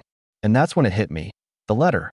I had never shared its contents, but now, in the quiet of my room, I pulled it out again. Dad's handwriting was fading slightly from how many times I'd unfolded it. The words still struck me like lightning. "Leo, if you're reading this, it means I didn't get the chance to tell you in person. This house, everything tied to it, it's yours. I made arrangements before I passed to insure it. Your mother doesn't know, not yet, and I trust you'll do what's right when the time comes. You're stronger than they think. Don't let anyone convince you otherwise. Dad, the legal documents had been attached too, tucked neatly behind the letter. Property transfer papers, notarized, sealed. I hadn't shown them to anyone, but I understood now. This was my shield, and one day my sword. For years, they had laughed at me, called me lazy, acted like the house was theirs to control. But the truth, the undeniable truth in black and white, was that it belonged to me. And if I played my cards right, I could use that to unravel everything they thought they owned. That night, I started copying everything, scanning documents, backing them up, making sure I had proof no one could take away. I spoke quietly to a lawyer, a friend of one of my clients, who confirmed everything. Legally, Leo, this property is yours. They can't change that, not unless you agree to it. His words were a bomb and a spark all at once. I didn't show my hand, not yet. Instead, I let them stew. I let them think they still had the upper hand, even as I built mine behind the scenes. I tightened my circle, cut off every access they had to my accounts, and started preparing for the day I would walk away, not as the lazy brother they mocked, but as the man who held all the cards. Meanwhile, my success kept growing. The company finalized my relocation package, offering to set me up in a new city with housing support. My savings reached a number I had only dreamed of, and I started imagining the day I'd leave, not sneaking out in shame, but walking out with my head high, knowing they'd be left scrambling. The envelope, Dad's last gift, wasn't just paper anymore. It was leverage. It was power. And more than anything, it was freedom. I didn't know exactly how the revenge would unfold yet, but I knew this. When the moment came, I wouldn't just walk away. I'd make sure they felt every ounce of the weight they had dumped on me. And as I lay awake one night, listening to their voices bickering down the hall about money, I smiled faintly. They had no idea how close they were to losing everything. They always expected me to snap. They expected the melodrama, tears, a big scene, a late-night argument where I begged for respect and begged to be seen. They didn't know me at all. I'd been quiet for years, sure, but the quiet had a plan. Part 6 was the setup. Part 7 is when I finally moved. I didn't want fireworks. I wanted clean lines and consequences that would be easy to point to, impossible for them to gaslight away. Dad's letter gave me one. The paperwork he'd tucked behind it, official, notarized, dated, gave me another. The law backed me. I'd confirmed everything with a lawyer and made copies of every relevant document, all encrypted and stored in places they wouldn't find. I arranged my exit so it would be antiseptic. No shouting matches that made me look like the villain, no emotional blackmail that let them spin their version of the truth. I was going to expose them with facts. First, I closed the door on access.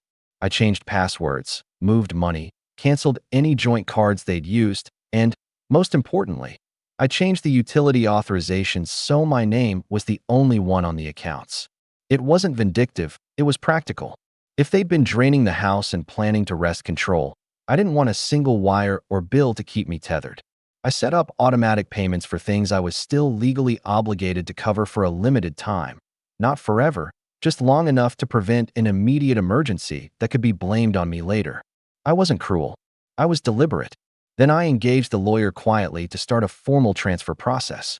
Nobody in the family had any idea what I was doing because up until that point they genuinely thought the house, and by extension, their future security, was theirs to fight over. They were planning to strong-arm me into handing it all over, to convince me that I was irresponsible and needed help. I'd let them circle the card. I wanted to see how bold they would be when they thought the prize was theirs. The day I set everything in motion, I took a train out of town. I returned only in the evening, when the house was full. The timing was intentional. My sister had scheduled a family celebration for some trivial thing and invited a couple of relatives. They were all laughing, glasses raised, the house smelling like food and fake comfort. Mom had made her proud face for everyone. My brother was showing off something he'd bought on credit. It was the same scene I'd watched 100 times, except this time I had the documentation in my pocket and the lawyer on speed dial. I didn't make a scene walking in. People noticed me. Of course they did, but they assumed I was still the passive Leo, the background fixture. Mom glanced at me the way she always had, an almost pitying lift of the eyebrows. My sister gave me a staged smile. They thought they still had me. I went to the kitchen and poured myself a drink like I belonged. I sat at the table and watched them. I listened to the little jokes that grazed beneath the surface. How Mom kept telling the cousins with a grin about the sacrifices she made. How my sister spoke as if she already owned the future. Each sentence was a needle they used to stitch their story. I set my drink down and put the envelope, sealed, creased, unmistakable, on the table in front of Mom, sliding it so her fingers brushed the paper when she reached for her glass. For a second, she didn't react. Then her hand recoiled like she'd touched something hot.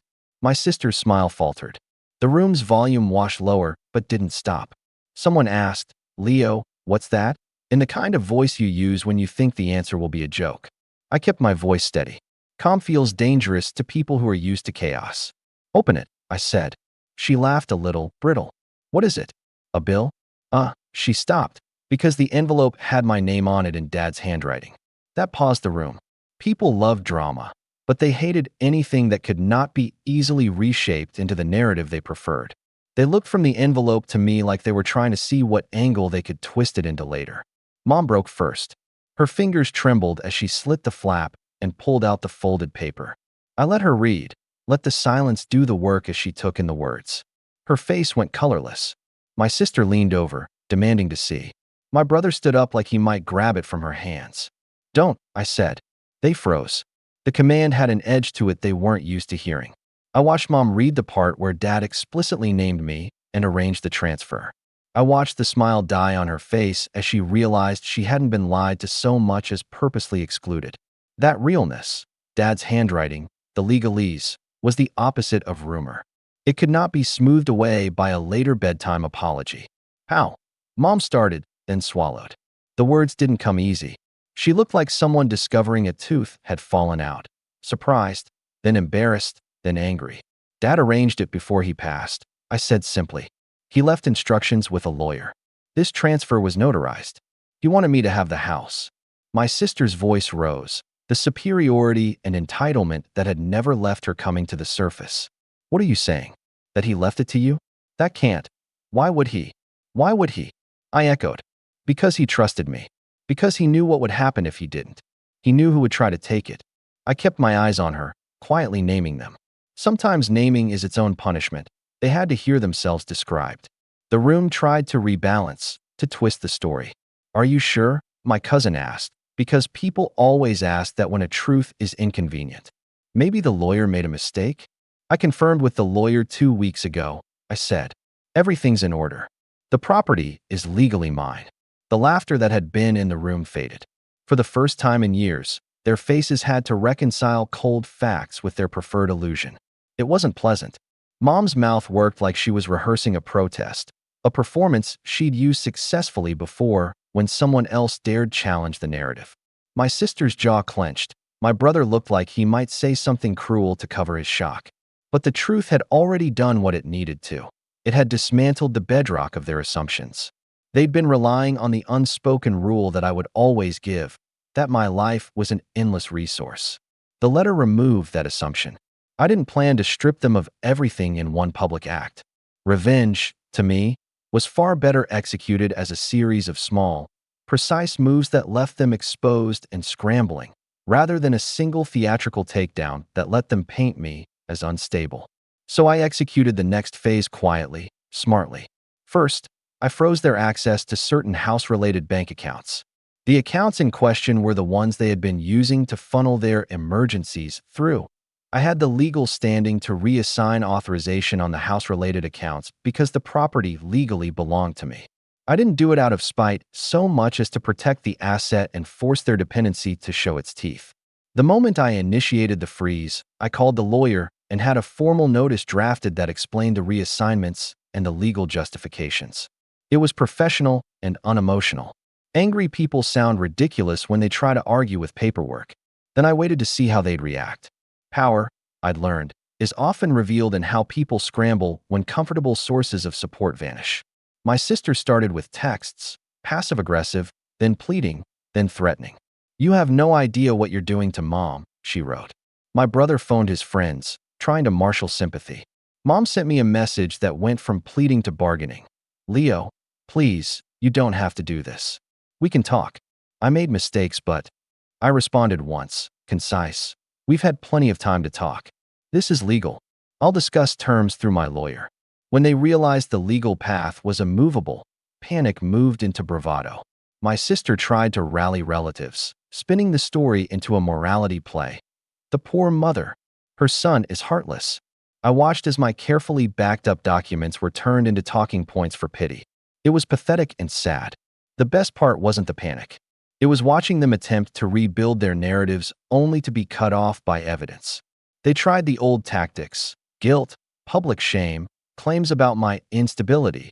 But when you have notarized documents and a lawyer willing to speak on the record, people's mouths close. The relatives who had been so eager with advice suddenly had nothing to offer but uncomfortable silence. But, as smart as I had been, I didn't expect the next move. In the middle of their scrambling, Mom did what I might have done if everything I loved was threatened. She called in favors. She reached out to an old friend who worked at the city records office, softly asking if anything could be done to slow the paperwork, to buy time. That friend was careful, circumspect, and utterly human. She warned Mom what I already knew. Legal transfers are a slow machine, but once set in motion and backed by notarized documentation, they're hard to unravel. The friend's sympathy didn't change the facts. It only increased Mom's desperation. Seeing her panic made something dark and cold in me click into place. I could remove their safety net without so much as raising my voice. I could do it in a way that exposed their dependence in front of anyone who cared to watch. I thought about calling every relative who had ever sided with them, forwarding clean copies of Dad's letter and the supporting documents, letting the truth spread not as gossip, but as a confirmable reality. I imagined their faces when the cousins who'd praised Mom found out how she'd painted the story. I smiled at the thought. But revenge has to land hard and right. So I staged the next beat to be public enough to humiliate, but controlled enough to be unassailable. A week later, I invited everyone to a family meeting. I didn't give details. I chose the afternoon because most people would be free, and because daylight keeps theatrics honest. The invitation message said nothing dramatic, just a time, a place, and a suggestion that we talk about the house and family plans. My sister rolled her eyes, but RSVP'd. Mom, of course, agreed. It was perfect. They all assumed I'd come groveling or, worse, make a spectacle. They didn't realize that the spectacle would be procedural and final. They arrived in suits and dresses, maintaining their practiced faces. I welcomed them politely. I asked Mom to sit. I asked my sister to put her phone away. The living room seemed to hold its breath. I had the lawyer on speakerphone in case anyone tried to derail with questions about specifics. Having a neutral professional present made interruptions look like juvenile attempts at chaos. The lawyer outlined the facts calmly: Dad's directive, notarized transfers, the legal status, what the changes meant for access to accounts and decision-making authority. He spoke like a man reading terms of service, monotone, implacable, unromantic. People started to react, some with tears, some with outrage, some with that theatrical disbelief you see in bad movies. My sister accused me of tearing the family apart. Mom begged for a delay, for mercy, for one last chance to do right. My brother tried to play the macho card, saying he'd figured this out and would take care of things. Each defense looked small under the cold, precise facts that sat between us like a third party that could not be negotiated with. When the lawyer finished, I reached into my pocket and pulled out copies of the documents, handing them to Mom and my sister. I watched their hands tremble as they read. When they reached the paragraph where Dad clearly stated his intent, their faces changed from theatrical indignation to raw, private shame. You could see the memory searching happen, times when Dad had smiled at me, little offhand things he'd said that suddenly sounded like preparation rather than poor parenting. The grief that followed looked ugly on them because it had to be processed without the protective narrative they had used for years. I didn't raise my voice. I didn't have to. I let the facts do everything. People left the room looking hollowed out. The friends who had been at the gathering watched and then drifted away, awkwardly offering condolences to the wrong person. The group chat filled with relatives taking sides, gossip spinning, but the legal facts were already stamped, notarized, recorded, certified. The truth travels slower than a rumor, but is heavier when it lands. That night, the house felt strange. less like their refuge and more like an object they had been shown could belong to someone else. My sister stormed into my room, accusing me of being cruel. Mom called me every name in the book, trying to make me feel small. My brother tried to bargain. I listened to each one without replying for a long time. Then I said simply, "You began this by trying to erase me. I'm finishing it by making it impossible." That line used to be a dramatic turn of phrase in a movie, saying it felt oddly small in real life. But I wasn't done. Revenge, to me, wasn't only about taking a title or freezing an account. It was about visibility, letting everyone who had ever cheered for them know who had really been carrying the load. I forwarded copies of the letter and the legal documents to a handful of relatives who had been most loudly supportive of Mom and my siblings, people who had once scolded me for being lazy. I didn't editorialize. I let the paperwork speak. The reactions were swift. Calls came in that night full of confusion and apologies and questions to which Mom and my siblings had no easy answers. That drip feed of social consequence was more painful than any single slap. Still, in the middle of the small, cold victories, there was one variable I hadn't been able to control: human pride. My sister refused to be seen as the one who had lost. She vowed to fight, to gather evidence of the mistake, to prove Dad had been coerced. My brother made loud threats about making things difficult. Mom teetered between pleading and righteous anger. I had mapped out legal avenues and social consequences, but people's stubbornness can turn even the cleanest plans messy. That's when I felt something else shift, an instinctive, almost animal reaction from them that made me realize they would not go quietly. They would claw. The night before I planned to sign the final transfer confirmations with the lawyer, just to seal everything so there was no going back, I locked my account access and prepared for the storm. I double-checked backups, moved some funds further out, updated my relocation arrangements.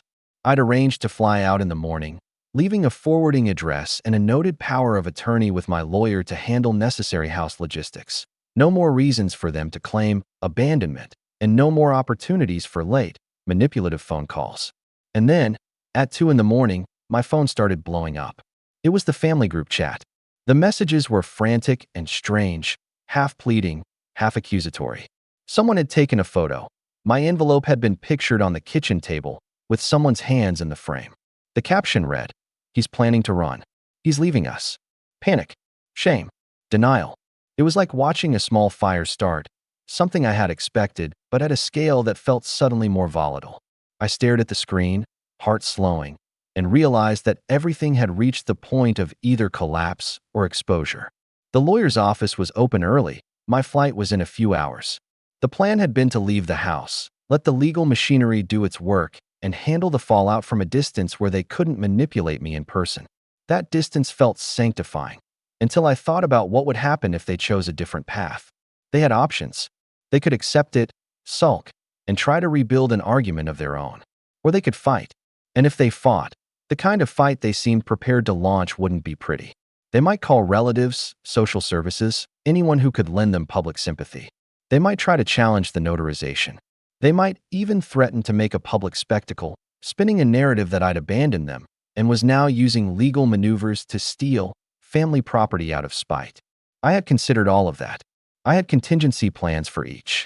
But the frantic energy in the group chat told me something else, something rawer. They were panicking because they were finally feeling the loss they had never felt when I was giving. They were realizing how thin their safety net really was without me at the center. And people who realize the ground is gone tend to lash out. So I sat on the edge of my bed with the envelope in my hand one last time, reading Dad's few lines like a map. The lawyer would meet me in the morning to finalize the transfer. The flight would take me out of town before noon. The bank freezes would be active. The forwarded documents would be in relatives' inboxes. The house would no longer be a place they could take for granted. I texted my lawyer to confirm the meeting. I packed the last things that felt like me, my laptop, a stack of notebooks, a small photo of Dad, and closed the door quietly behind me. As I locked the front door, the house was asleep, but the group chat erupted into a new flurry of messages. Some were pleading, some accusatory, and one short message cut through the rest. Mom had called the police, saying I was missing and she feared for my welfare. That one line stopped me in my tracks. I had prepared for legal battles and social fallout, for accusations and relatives' gossip. I had not expected an immediate escalation to involve authorities. My phone buzzed again, this time a call from an unknown number. The lawyer said to keep going, to let them call, to not respond without advice. But the voice in my head, Dad's voice, my own plan, told me to breathe and move. I had already committed to walking away. There was no turning back. I hailed a cab to the airport, envelope folded in my pocket, heart racing in a different rhythm now. The group chat messages multiplied. My sister posted a video from the kitchen, Mom crying, repeating my name, while my brother filmed the front door, saying into the camera that I shouldn't get away with this. Comments poured in from relatives. People I hadn't spoken to in years were suddenly ringing my phone and sending friend requests on social media. Halfway to the airport, my phone vibrated again. This time the lawyer's number flashed. He sounded clipped, the kind of voice lawyers use when the paperwork has one last wrinkle. Leo, we have a problem. Someone filed an emergency injunction to freeze the transfer. They're claiming undue influence. They want the notarization reviewed immediately. He paused. It's not automatic, but it could delay, or worse, reopen, the case. You need to decide whether to come back and handle this in person or let me fight it from here. I felt something cold and sharp settle in my gut. They were fighting back in a way I had seen coming but hoped wouldn't happen. A legal gambit designed to stall and muddy the waters. They'd found a lawyer who would throw obstacles into the process, maybe even call in favors. They were trying to use the system's slowness against me. I closed my eyes and remembered Dad's handwriting, the way he'd trusted me. The lawyer's words echoed. I had two choices: go back and face a drawn-out legal fight, which might give them time to turn public opinion against me, or keep moving and let the legal process follow its course from a distance while I insulated myself and prepared for a protracted battle. Before I could decide, another message came through the group chat. It was a video my sister had posted live, a shaky, breathless clip of her and Mom at the kitchen table, Mom speaking to the camera with a shaky voice. He's leaving, she said. He's taking everything. Then she held up something to the lens, a paper, a bill, a letter. My stomach dropped. The frame zoomed just enough for me to see writing that made my blood run cold. A letter about a bounced payment, an eviction notice. I couldn't tell which, but the implication was clear. They were going to try to force a crisis that made me look like the bad guy. The cab pulled up to the terminal. My hand hovered over the envelope. The lawyer's message had made one thing clear. They had resources, and they would use whatever they could to drag me into a fight that would be messy and public. They had learned to claw. I had planned to walk away and let the law do its work cleanly. Now there was a real risk of the fight becoming anything but clean. I swallowed, zipped my bag, and stepped out into the wind. My phone continued to vibrate. Behind me, in the house I had paid off and loved in secret, my family's panic was becoming a live theater of accusation and fear. In front of me, my future waited, uncertain, yes, but free of the quiet violence I had lived with for years. As I stepped into the terminal, I felt that single, thin thread of control tighten. I still had options. I still had the lawyer, the paperwork, my savings, and Dad's words. I still had a plane ticket and a plan that had been forged in silence and patience. But I also sensed that the next moves would not be entirely mine to make.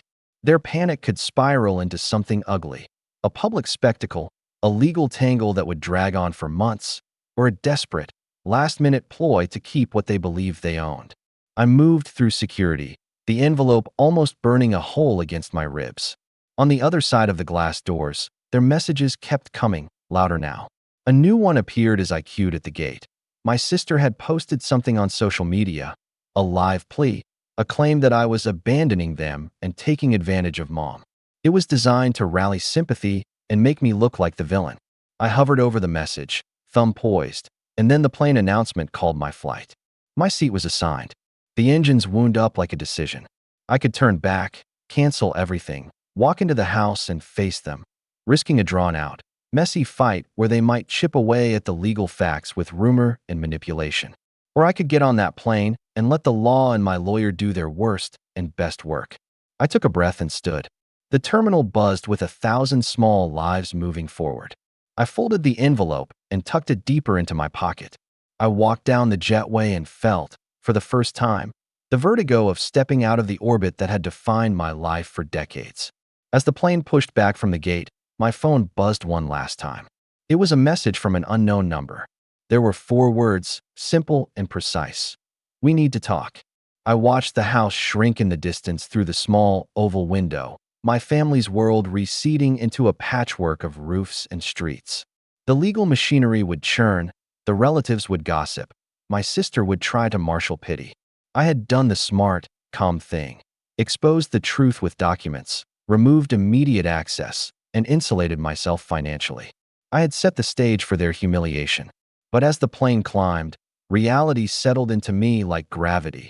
Revenge had been executed, yes, but the fallout was only beginning. They would try to fight back with lawyers and lies, with public sympathy and last-ditch legal filings. The next moves would be messy, and right now, as the clouds swallowed the city, I realized I had one more decision left: how I would see this through without becoming the thing I despised. The message, "We need to talk," hung on the screen like a dare. I had won the first round, but the war was not over. The plane leveled off, my hands were sweaty, and the envelope in my pocket felt heavier than ever. The fallout didn't come like thunder. It came like erosion, steady, undeniable, stripping away everything my family thought they had until there was nothing left to cling to. The morning after my flight, I met with my lawyer in the new city. We finalized the paperwork, stamped and certified. The property was mine, beyond dispute. The injunction my sister had filed, the desperate, last-ditch attempt to muddy the waters, was dismissed almost instantly. The judge saw through it. Undue influence. The lawyer repeated later, shaking his head. Impossible, Leo. Your father's notarization is airtight. They're wasting time and money. It was official. The house they'd treated as theirs, the house they had laughed about at dinners, the house they assumed they'd inherit, it was mine. Not out of vengeance, but out of Dad's trust. But consequences are never just legal. They are social, financial, and emotional. And in the weeks that followed, I watched the story collapse in real time. First came the money troubles. Without me footing the bills, reality hit hard. Mom's credit cards maxed out faster than she admitted. My brother's flashy toys started disappearing, sold online for half their value. My sister, still clinging to her pride, tried to keep up appearances, posting pictures as if life were normal. But relatives started to whisper, if they're doing so well, why did Leo have to carry them all those years? The letter had been circulated, my quiet work. Dad's words spoke louder than anything I could have said, and the truth stuck. Mom tried to call me at first, pleading, then yelling, then crying. I let most go unanswered, but once I picked up, her voice cracked through the phone. Leo, you don't understand. I was just trying to hold the family together. By erasing me? I asked. Silence. Then, in a whisper, you were supposed to give. That's who you were. The words chilled me. She hadn't seen me as a son, not for years. She'd seen me as a resource, a foundation stone she could walk on while praising the walls she built with my support. That was the moment I stopped feeling guilty. My siblings reacted differently. My brother sent angry texts, threats, even. You'll regret this. You'll come crawling back. But within a month, he'd quieted down. Friends had stopped loaning him money. The gym he bragged about couldn't keep him without fees paid. Pride doesn't fill the gas tank. My sister, though, tried to spin. She went on social media, claiming I had stolen from Mom, posting tearful videos where she painted me as greedy, heartless. At first, some relatives chimed in, offering sympathy. But the truth has weight. Slowly, people began asking the obvious. If Leo was so selfish, why was he the one paying the mortgage? Why was he covering your tuition deposits? Why is his name on the deed in your father's handwriting? Her narrative cracked. She deleted the videos. The silence that followed was louder than her posts had ever been. The final blow came months later, when Mom called one last time. Her voice was steady, resigned. They don't respect me anymore, she said. Your brother blames me. Your sister won't look at me. Everyone thinks I used you. I didn't reply. What was there to say? She had used me. And now, stripped of that illusion, she was left with the truth. I didn't gloat. I didn't rub salt in the wound. Revenge, when it's clean, doesn't need gloating. The documents, the silence, the empty fridge at their house, those spoke louder than any words. As for me, life opened. My relocation solidified into a permanent position. My income grew. I signed the lease on an apartment with high ceilings and quiet mornings, a space that felt like mine. For the first time, I hung pictures on walls that didn't feel borrowed. I filled the fridge with food I chose. I woke up without dread pressing down on my chest. Freedom wasn't loud. It was the steady hum of peace. Sometimes, at night, I'd pull out the letter again. Dad's words, shaky but strong, reminded me, "You're stronger than they think. Don't let anyone convince you otherwise." I'd fold it carefully, slide it back into its envelope, and smile. He had seen me. He had known, even when no one else did. The house back home eventually fell quiet. I stopped hearing about it, except in passing from relatives who told me Mom kept mostly to herself now. My siblings drifting off into their own struggles. They no longer had the foundation stone they'd built their castles on. The castles crumbled. And me? I didn't look back. Not out of cruelty, but because the past no longer had changed strong enough to hold me. The last time I drove past that street, the house standing there, proud and silent, I didn't stop. I didn't need to. It was mine, but more importantly, I was no longer theirs. That was the real revenge. I took the letter from my pocket, glanced at Dad's handwriting one last time, and whispered into the quiet car, "I made it, Dad. You were right." Then I slid it back into its envelope, turned up the music, and drove toward the life I had built on my own terms. And I never answered their calls again. I'm Jake, 36 years old, and I never thought I'd be the kind of guy who'd walk out of a family dinner in silence, not out of anger, but out of something colder, disbelief, the kind that leaves your chest tight and your mind replaying the same moment over and over, wondering how it got that far. It wasn't about money or gifts or even respect anymore. It was about my son and the moment my own mother made him feel like he didn't belong in his own family. To understand that night, you have to understand what family gatherings used to mean to me. I grew up in a house where appearances mattered more than anything. My mom, Linda, loved to play the part of the perfect hostess. Tables set to magazine standards, laughter loud enough for the neighbors to hear, and a smile that always seemed a bit too polished. My dad was quieter, the kind of man who stayed in the background and nodded along with whatever she said. My younger sister, Megan, was the golden child. She could burn toast, and somehow Mom would call it rustic. I could bring home straight A's and get, well, that's expected. That was our rhythm growing up. Megan sparkled, and I was just there. When I became a father, I swore my son, Evan, would never feel that same invisible weight.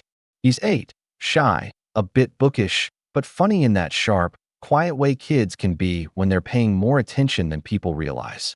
He loves puzzles, drawing, and wearing mismatched socks just to annoy his grandma. My wife, Claire, always said he got my heart and her stubbornness. Together, we built a small, simple life that felt peaceful until we stepped back into the orbit of my family. It started small, as it always does. Little jabs wrapped in smiles. My mom would compare Evan to Megan's son, Oliver, who's a year older and already being called a little genius for playing travel soccer. "Look at him, so athletic. You should get Evan into something," she'd say. "He's not really the sporty type, Mom," I'd reply. "Maybe that's the problem," she'd shoot back with a smirk. Megan would laugh like it was harmless teasing, but Evan heard every word. This Christmas dinner was supposed to be different. That's what Claire told me as we wrapped gifts that morning. "Let's just get through it," she said, her hand resting on my shoulder. For Evan, she always tried to see the best in people, even when I couldn't. My mom insisted on hosting again, her annual family Christmas feast. The same over-decorated house, the same smell of baked ham and expensive candles, the same script we'd all played out for years. When we arrived, I noticed immediately that Megan and her family were already there. Mom had them seated near the fireplace, the good seats, as she used to call them. Claire and I were placed on the far end of the table, next to a chair missing its cushion. Evan didn't say a word. He just tugged my sleeve and whispered, "Can I sit by Grandma?" Before I could answer, Mom chirped, "Oh, honey, Oliver's sitting there. You can sit next to your dad, okay?" Her tone was sweet, but it was the kind of sweet that stings if you listen closely. Dinner went as it always did. Mom bragged about Oliver's trophies. Megan showed off her new watch, a gift from Mom. "She's too generous," she said. Claire tried to steer the conversation toward light topics, asking about travel or recipes, but everything looped back to the same orbit. Oliver's achievements, Megan's new car, Mom's generosity. I stayed quiet, chewing slowly, my eyes drifting toward Evan. He pushed peas around his plate, pretending not to hear the constant praise being showered on his cousin. Then came the gifts. Mom had this tradition. Every year after dinner, she'd bring out matching presents for everyone. She said it symbolized family unity. The year before, it was personalized blankets. The year before that, engraved mugs. This year, she came out with a pile of neatly wrapped boxes tied in red ribbons. Matching watches, she announced proudly. For my family. Everyone clapped, even Dad, though he didn't look particularly thrilled. She handed one to Megan, one to her husband, one to Oliver. Then to me, Claire, and then stopped. She turned toward Evan, smiled thinly, and said, "Oh, not for him." The room went silent. The wrapping paper in Megan's hand froze mid-tier. I blinked, thinking maybe I misheard. "What?"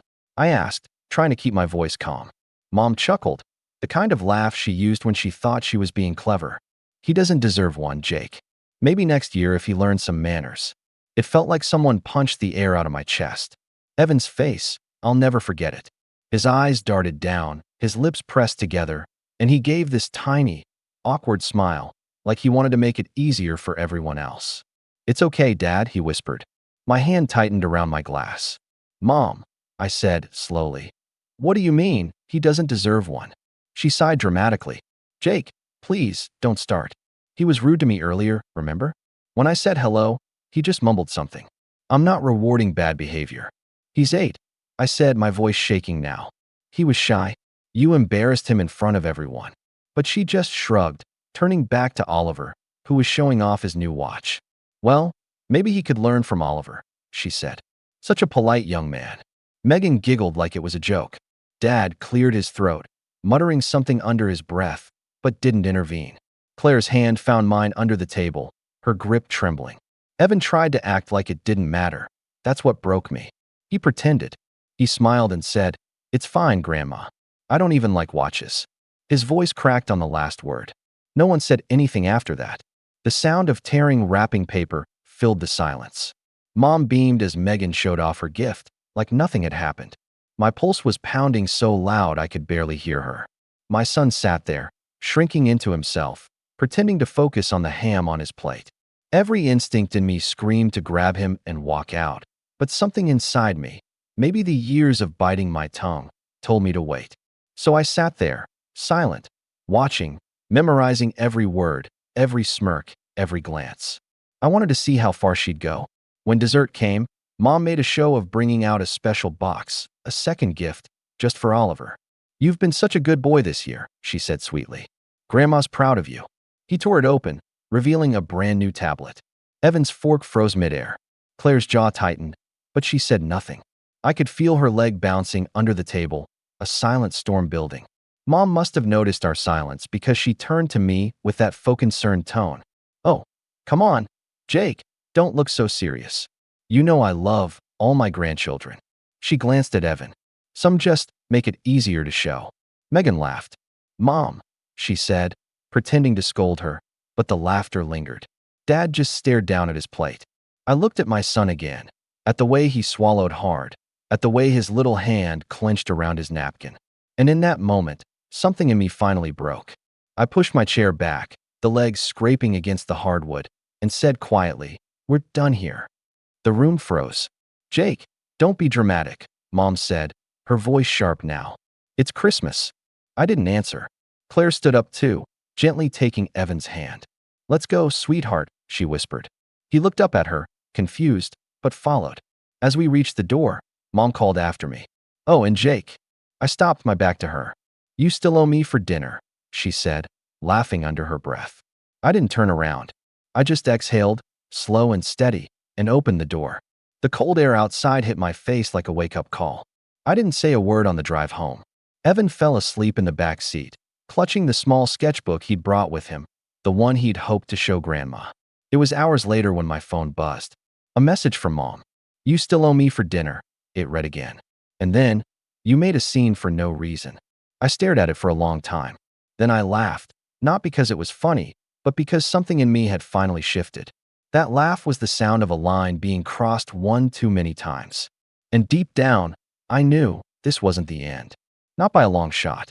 The next morning, the house was quiet. Too quiet. Evan was still asleep in his room, curled up in his blanket, his sketchbook open beside him. He'd drawn a Christmas tree, but the ornaments were all different shapes, none of them matching. I stood in the doorway for a moment, just watching him. Something about that drawing hit me harder than I expected. The night before had already replayed 100 times in my head. Mom's words, Megan's laughter, that forced little smile on Evan's face. But seeing it through his eyes made it real in a different way. He wasn't just embarrassed. He'd been hurt. And the worst part? He thought it was normal. Claire came up behind me, whispering, "He's still sleeping?" "Yeah," I said softly. "Didn't even touch the cookies you baked for him last night." She sighed. "He pretended he was tired. I think he just didn't want to talk about it." We stood there for a moment, neither of us saying what we were really thinking. Then she added, "Your mom texted me too." I turned.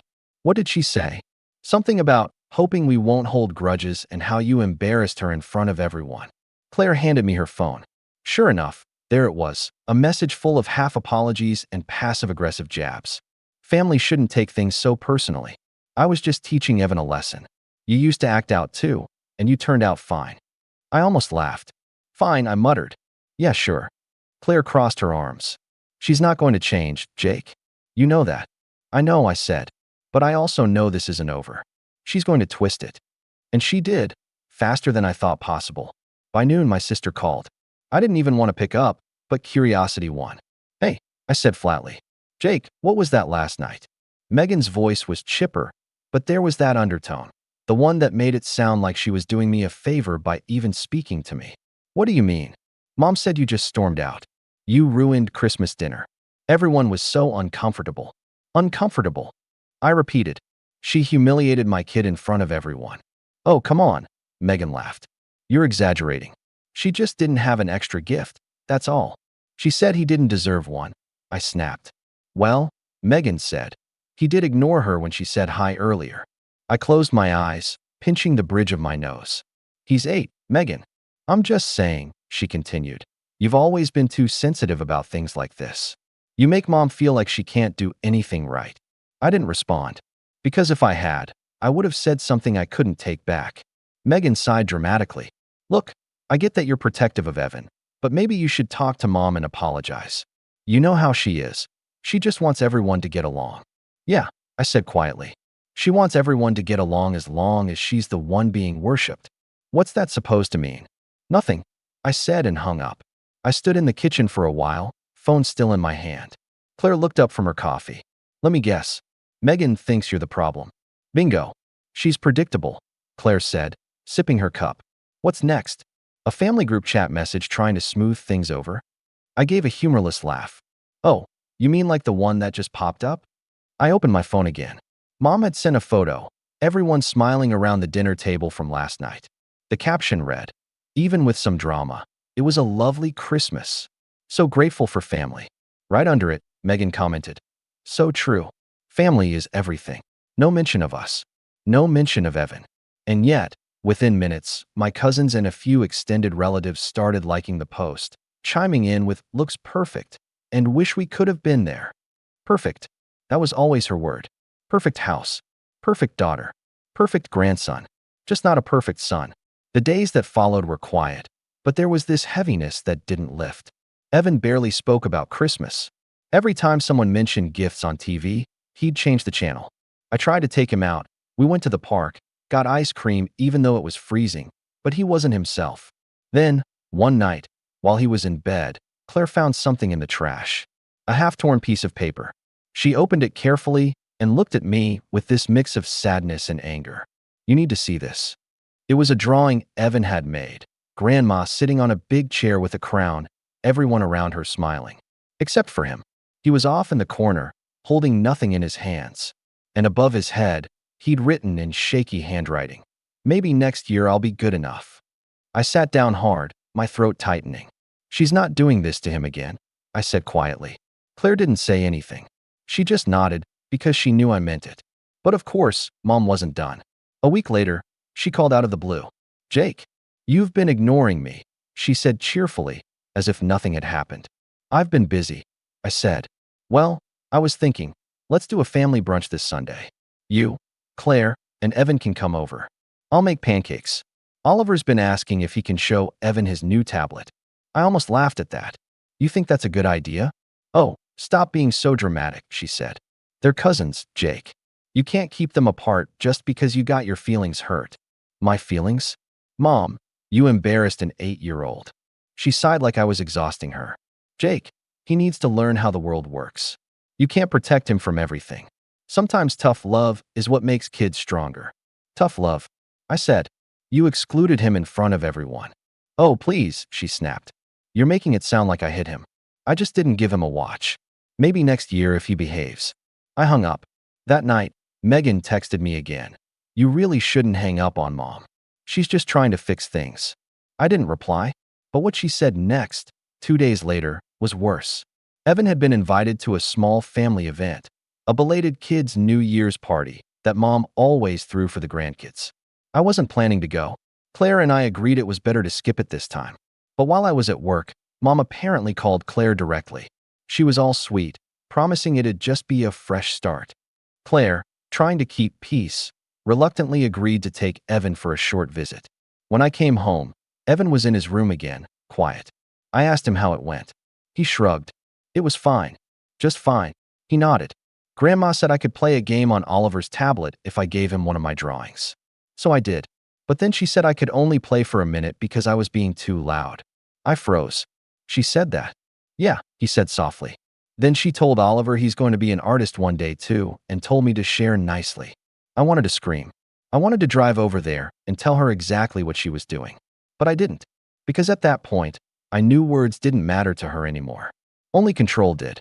Later that night, I overheard Claire whispering on the phone, her voice low but tense. No, Linda, that's not what happened, she said. He's a child. You don't get to decide what lessons he needs. She paused. You need to stop saying things like that around him. Another pause. Then Claire's tone hardened. If you want to see your grandson, you're going to treat him with respect. Period. She hung up and just sat there on the couch, exhaling shakily. She said she was just joking, Claire muttered. But you should have heard her tone. I sat down beside her. We need to cut contact, at least for a while. I know, she said quietly, but it's going to blow up. And it did, spectacularly.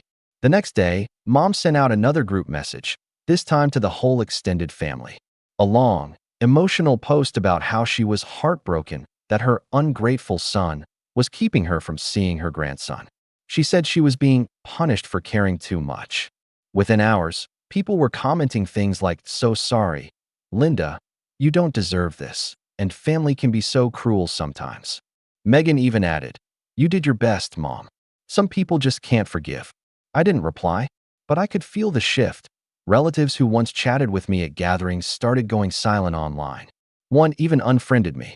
Another sent a private message. "What happened? Your mom said you yelled at her in front of everyone."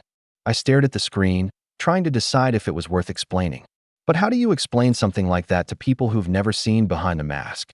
To them, she was Linda, the sweet, smiling grandmother who hosted perfect dinners and posted family photos every Christmas.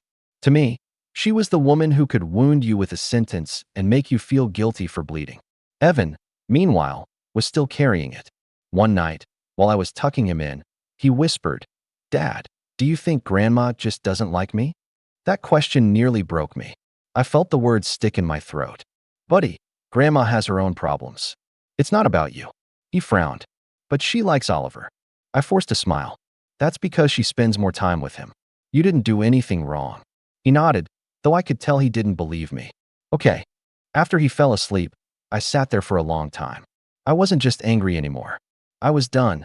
Done being quiet, done being polite, done letting her rewrite the story. She'd humiliated my son, twisted the truth, and tried to make me the villain. And the thing about people like my mom, they never see the storm coming until it's already over them. Because when I laughed at her message that night, "You still owe me for dinner," it wasn't out of bitterness anymore. It was because I finally realized something she never did. She'd spent her life trying to teach everyone a lesson. Now it was my turn, and the way she'd learn it would hurt more than she ever expected. It was around mid-January when everything seemed to calm down, at least on the surface. Mom stopped calling for a while. Megan had gone quiet, and I honestly started thinking maybe they'd decided to leave us alone. For a couple of weeks, Life felt almost peaceful again. Evan was doing better too. He started drawing again, this time pictures of dragons and mountains and faraway castles instead of people. Claire and I thought we might finally be past the worst of it. But like always with my mother, silence wasn't peace. It was preparation. It started with an email. I was at work when it came through, a message from Evan's school with the subject line, concern regarding Evan's behavior. My stomach dropped immediately.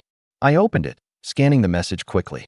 Mr. and Mrs. Taylor, we received a call from a family member expressing concern that Evan may be struggling emotionally at home due to recent family conflict. We'd like to schedule a meeting to discuss this further. A family member. I knew exactly who it was before I even finished reading. When I got home that evening, Claire was already pacing the kitchen, the same email open on her phone. She called the school. Jake, she said, her voice trembling. She actually called and said Evan was being neglected because of your pride. I clenched my jaw. Neglected? She told them we've been isolating him, that he's not seeing his family, that we're projecting our issues onto him. She made it sound like we're abusing him. I finished for her, feeling the heat rise in my chest. Claire slammed her phone on the counter. What's wrong with her? Who does that? My mother, I said bitterly. That's who. The next day, we had to sit through a meeting with the school counselor. Evan sat outside drawing while Claire and I explained that no, there was no neglect, no conflict affecting him except his grandmother's constant manipulation. The counselor was polite but cautious. It's not uncommon for grandparents to express concerns if they feel cut off, she said gently. But we do have to follow up when these things are reported. Claire's eyes filled with tears. She humiliated him at Christmas. We've been trying to protect him. The counselor nodded, but I could tell she'd heard similar stories from both sides before. To her, it was just another family dispute. To us, it was a line crossed so far it was barely visible anymore. When we got home, Evan was sitting on the couch with his backpack on his lap. Am I in trouble? He asked quietly. No, buddy, I said, kneeling beside him. Why would you think that? Grandma said at school that I looked sad, he said. She told my teacher she was worried about me. Did I make you and Mom look bad? Claire covered her mouth, turning away. I felt something break inside me. You didn't do anything wrong, Evan. She shouldn't have said that. He nodded slowly, but I could see the confusion in his eyes.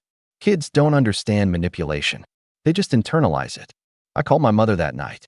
She picked up on the second ring, her voice dripping with smug sweetness. Jake, how nice of you to finally call. I was worried about Evan. Why did you call his school? I said, cutting her off. Excuse me. You heard me. You told them we were neglecting him. She laughed softly, the kind of laugh that made my skin crawl. I didn't say that. I just told them I was concerned. He's been so quiet lately, and you haven't let me see him. I thought maybe something was wrong. Something is wrong, Mom, I said. You're the problem. Oh, Jake, always so dramatic, she sighed. If you weren't so defensive, maybe you'd realize I'm just trying to help. Help? I snapped. You embarrassed him in front of the family, then tried to make us look like bad parents. That's not helping. You've always been ungrateful, she said quietly, her tone suddenly hard. All I've ever done is try to make sure you and your family are cared for. You're the one who keeps rejecting me. Maybe that's why Evan's so confused. He's learning it from you. I hung up before I said something I couldn't take back. That was when the real fallout began. A few days later, I got a text from my cousin, Mark. Hey, man, just checking in. Your mom's been saying some stuff about you. Everything okay? I called him. What's she saying? He hesitated. Look, I don't want to get in the middle of it, but she told Aunt Deb you and Claire are having money problems and that you're taking it out on Evan. She said that's why you skipped the family trip last year. I let out a sharp laugh. Money problems? We paid for half that trip before she uninvited us. I know, man. I just figured you'd want to know. I thanked him, hung up, and sat there staring at the wall. It wasn't just petty gossip anymore. She was rewriting the story completely, painting herself as the victim, me as the bitter son, and Evan as the collateral damage. Then came the final straw. It was Evan's birthday in early February.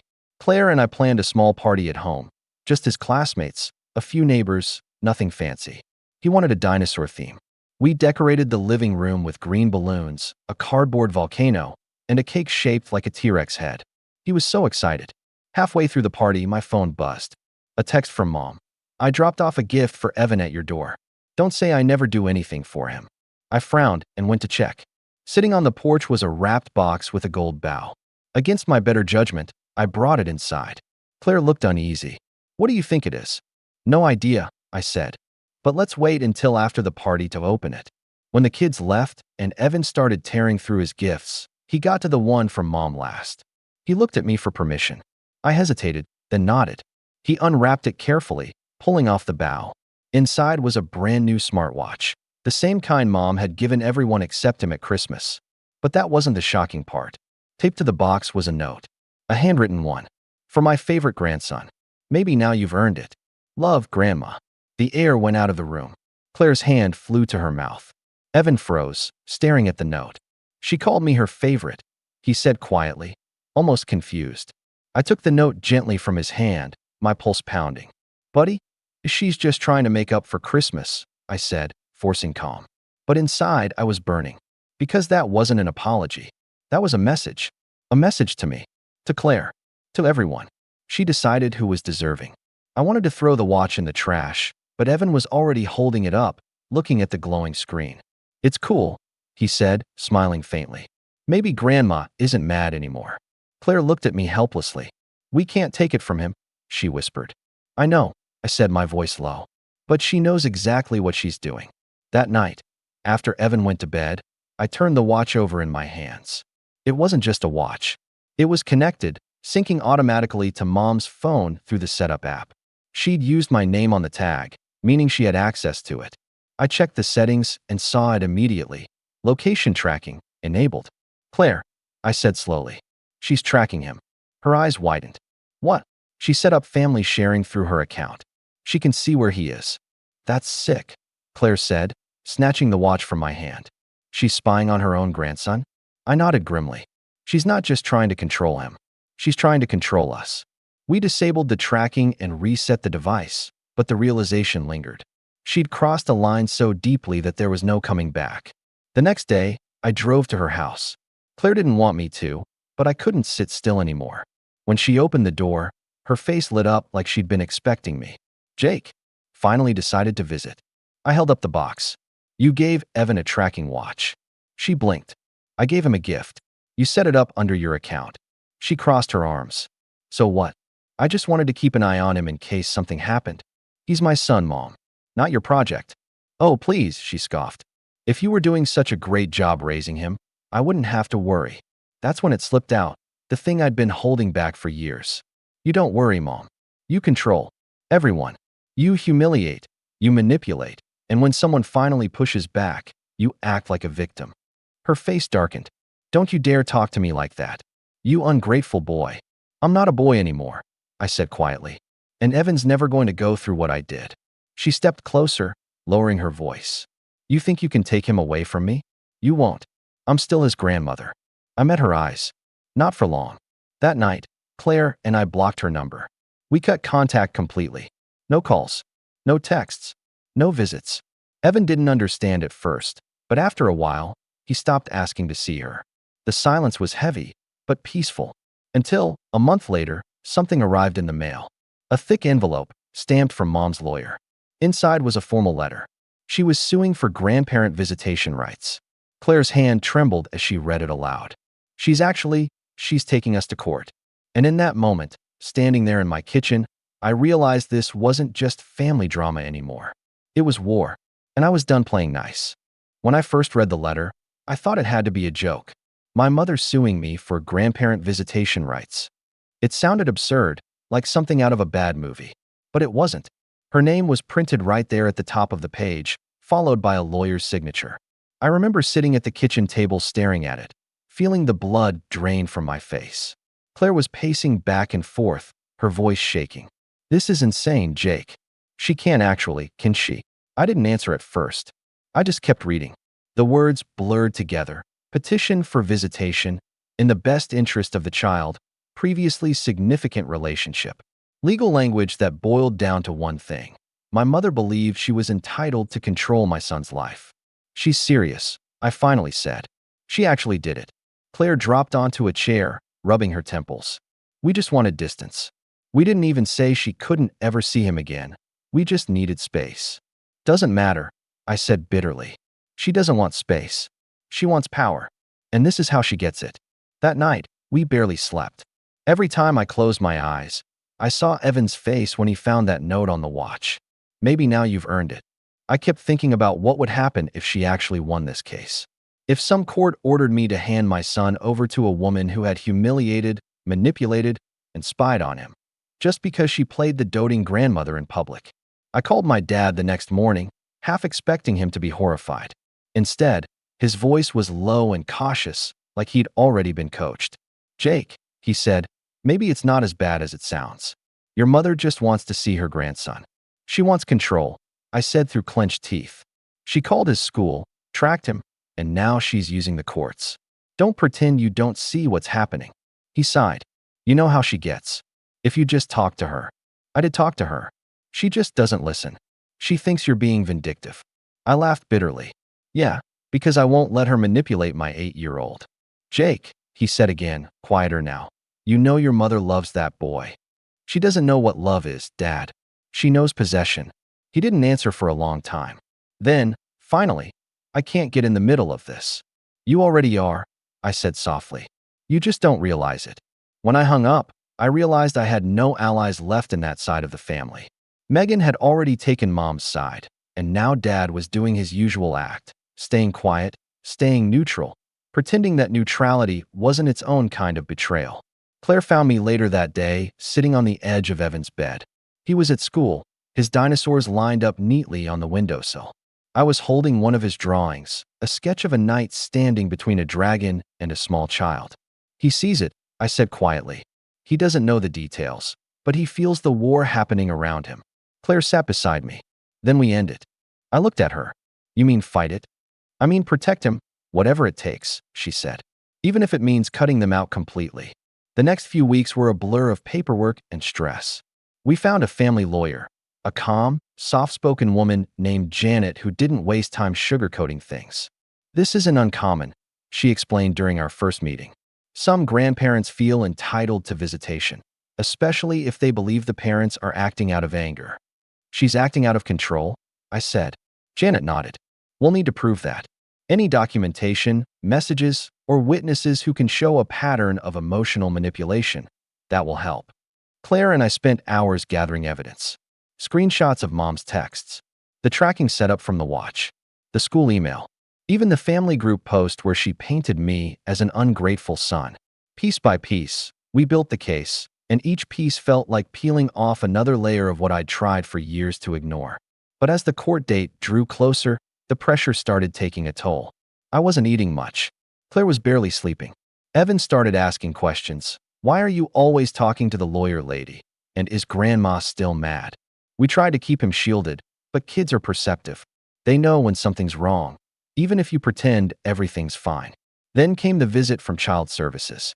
Apparently, as part of Mom's filing, she'd made another concern report, claiming that Evan was being emotionally isolated and that she feared for his developmental well-being. It was all phrased just carefully enough to sound legitimate. The caseworker who showed up was kind, but her questions made me sick to my stomach. Does Evan have his own space in the house? Does he seem withdrawn at home or school? Has there been any physical discipline? Claire was shaking by the end of it. "This is humiliating," she said as the caseworker left. "She wants to break us," I said. "She wants to make us look unstable so she can rescue him." That night, I sat in the dark living room, staring at the Christmas photo she'd posted, the one where everyone was smiling except the empty space where Evan should have been. My whole childhood came rushing back in flashes. The times she'd pit me against Megan. The times she'd say things like, "You're lucky I even let you stay under my roof," or "You'd be nothing without me." I'd spent years trying to believe she could change, but this was the final confirmation that she never would. Claire came in quietly, a blanket wrapped around her. She sat beside me, resting her head on my shoulder. "We're going to lose friends over this," she whispered. "Family too." "I already have," I said. She was silent for a while. Then, softly, "Do you regret walking out that night?" I shook my head. Not for a second. The first hearing came in late February. Mom showed up in a cream-colored suit, smiling at everyone like she was attending a brunch instead of a legal proceeding. Megan sat beside her, arms folded, glaring at us. Dad was there too, but he kept his head down. The judge was polite but formal, explaining the purpose of the hearing. Mom's lawyer spoke first, painting her as a devoted grandmother who'd been wrongly alienated from her grandchild. He used phrases like loving involvement and stable influence. When it was our turn, Janet stood and calmly listed the facts: the tracking watch, the school interference, the humiliation at Christmas. Mom interrupted several times, trying to defend herself. "That's ridiculous," she snapped at one point. "I was joking about the watch, and the school needed to know what was going on." The judge raised an eyebrow. "Mrs. Taylor, please refrain from speaking out of turn." I'll never forget the look she gave me then. That cold, furious glare, the same one I saw when I was a kid and she realized she couldn't control me anymore. It was the look that said, "You will regret this." The hearing ended without a decision. It would go to mediation first. But by the time we walked out of that courtroom, I felt smaller than I had in years. The woman who'd hurt my son was now smiling and chatting with court staff, like she hadn't just tried to destroy our lives. That was my rock bottom. I remember sitting in the car afterward, gripping the steering wheel so tightly my knuckles turned white. Claire reached for my hand, but I couldn't even look at her. I felt like I'd failed, as a husband, as a father, as a son trying to protect his own family from the person who'd raised him. That night, I couldn't sleep. I went to the kitchen, poured a glass of water, and stared out the window at the empty street. I thought about calling her. I even picked up the phone. Maybe I could reason with her, appeal to something human inside her. But then I remembered her laugh that night at dinner.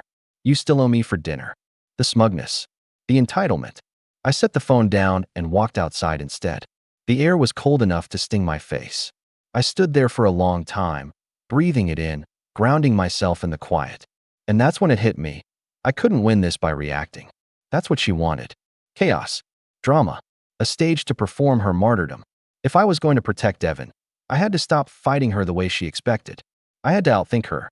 From that night forward, something in me shifted. I started keeping records of everything. Every message, every call, every attempt she made to reach out through other people. I researched grandparent visitation laws. I read stories of parents who'd fought similar battles. And slowly, quietly, I began to plan. It wasn't revenge, not yet. Not the satisfying, cinematic kind, anyway. It was something colder.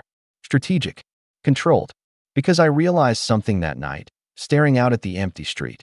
You can't win a game against someone who changes the rules every time they lose. You have to stop playing entirely and make sure they can't touch the board again. So I waited. I gathered. I prepared. Because I knew that if my mother wanted a war, she was about to get one she couldn't control. The shift didn't happen overnight. At first, it was just a quiet sense of focus, like someone had turned down the noise in my head after months of chaos. I still woke up early, still went to work, still made breakfast for Evan before school. But under the routine, something had changed. I wasn't reacting anymore. I was building. The court case was ongoing, but I started treating it like a problem to solve rather than a fight to survive. Every night after Evan went to bed, I'd sit at the kitchen table with Claire, our laptops open, going through messages, screenshots, and timelines. We documented everything meticulously. I'd learned that family drama could be dismissed as he said, she said, but paper trails don't lie. Janet, our lawyer, noticed the difference almost immediately. "You're getting good at this," she said during one meeting. "Most people burn out halfway through cases like this, but you're getting sharper." "I've dealt with my mom my whole life," I said dryly. "This is just the first time I have witnesses." In the months that followed, my professional life started improving too. Maybe it was because I was channeling my anger into something productive. I'd always been good at my job, mid-level project manager for a logistics company, but now I was performing like I had something to prove. I volunteered for harder assignments, led teams with more confidence, and, for the first time in years, I started getting noticed. In March, my boss called me into his office. "Jake, you've been killing it lately," he said, leaning back in his chair. "I want you to oversee the new branch integration. Big project. It's yours if you want it." I accepted on the spot. The raise wasn't life-changing, but it gave us breathing room. And more importantly, it reminded me of something I'd forgotten. I wasn't powerless. Claire noticed the change too. "You've got your spark back," she said one night as we cleaned up dinner. "Maybe," I said, smiling faintly. "Or maybe I'm just tired of feeling small." Evan was thriving again, too. With the tension easing at home, he started opening up more. He joined an art club at school, and when his teacher showed us his sketchbook during the spring conference, I almost teared up. His drawings had changed, brighter colors, confident lines. The kid who once drew himself in the corner of every picture was now drawing himself in the center, next to dinosaurs and dragons and suns with smiling faces. He didn't mention my mom anymore, but once in a while, I caught him glancing at his old smartwatch sitting on the shelf. I didn't take it away. It was a symbol, a reminder of what we'd overcome. Then, in April, something unexpected happened. Out of nowhere, my dad called. I hadn't heard from him since the first court hearing. His voice was low, careful. "Jake," he said, "I need to tell you something." "Dad," I said cautiously. "What's going on?" "I think your mother's overstepped again." It turned out Mom had been trying to get letters to Evan through his school, actual handwritten notes addressed directly to him. The school secretary, who remembered the earlier incident, had flagged it and contacted my dad.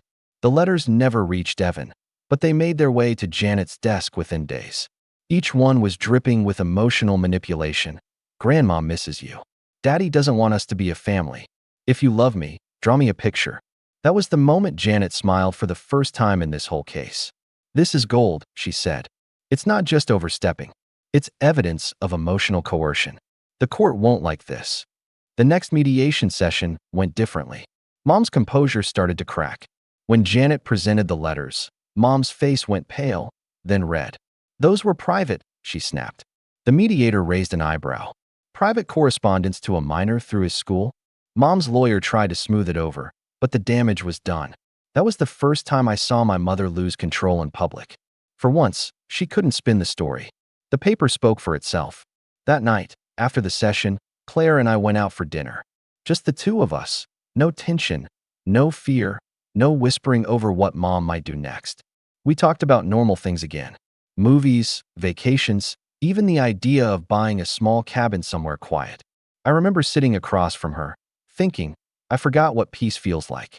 But the biggest change came a month later. My company's branch integration project, the one I'd been leading, turned out to be a massive success.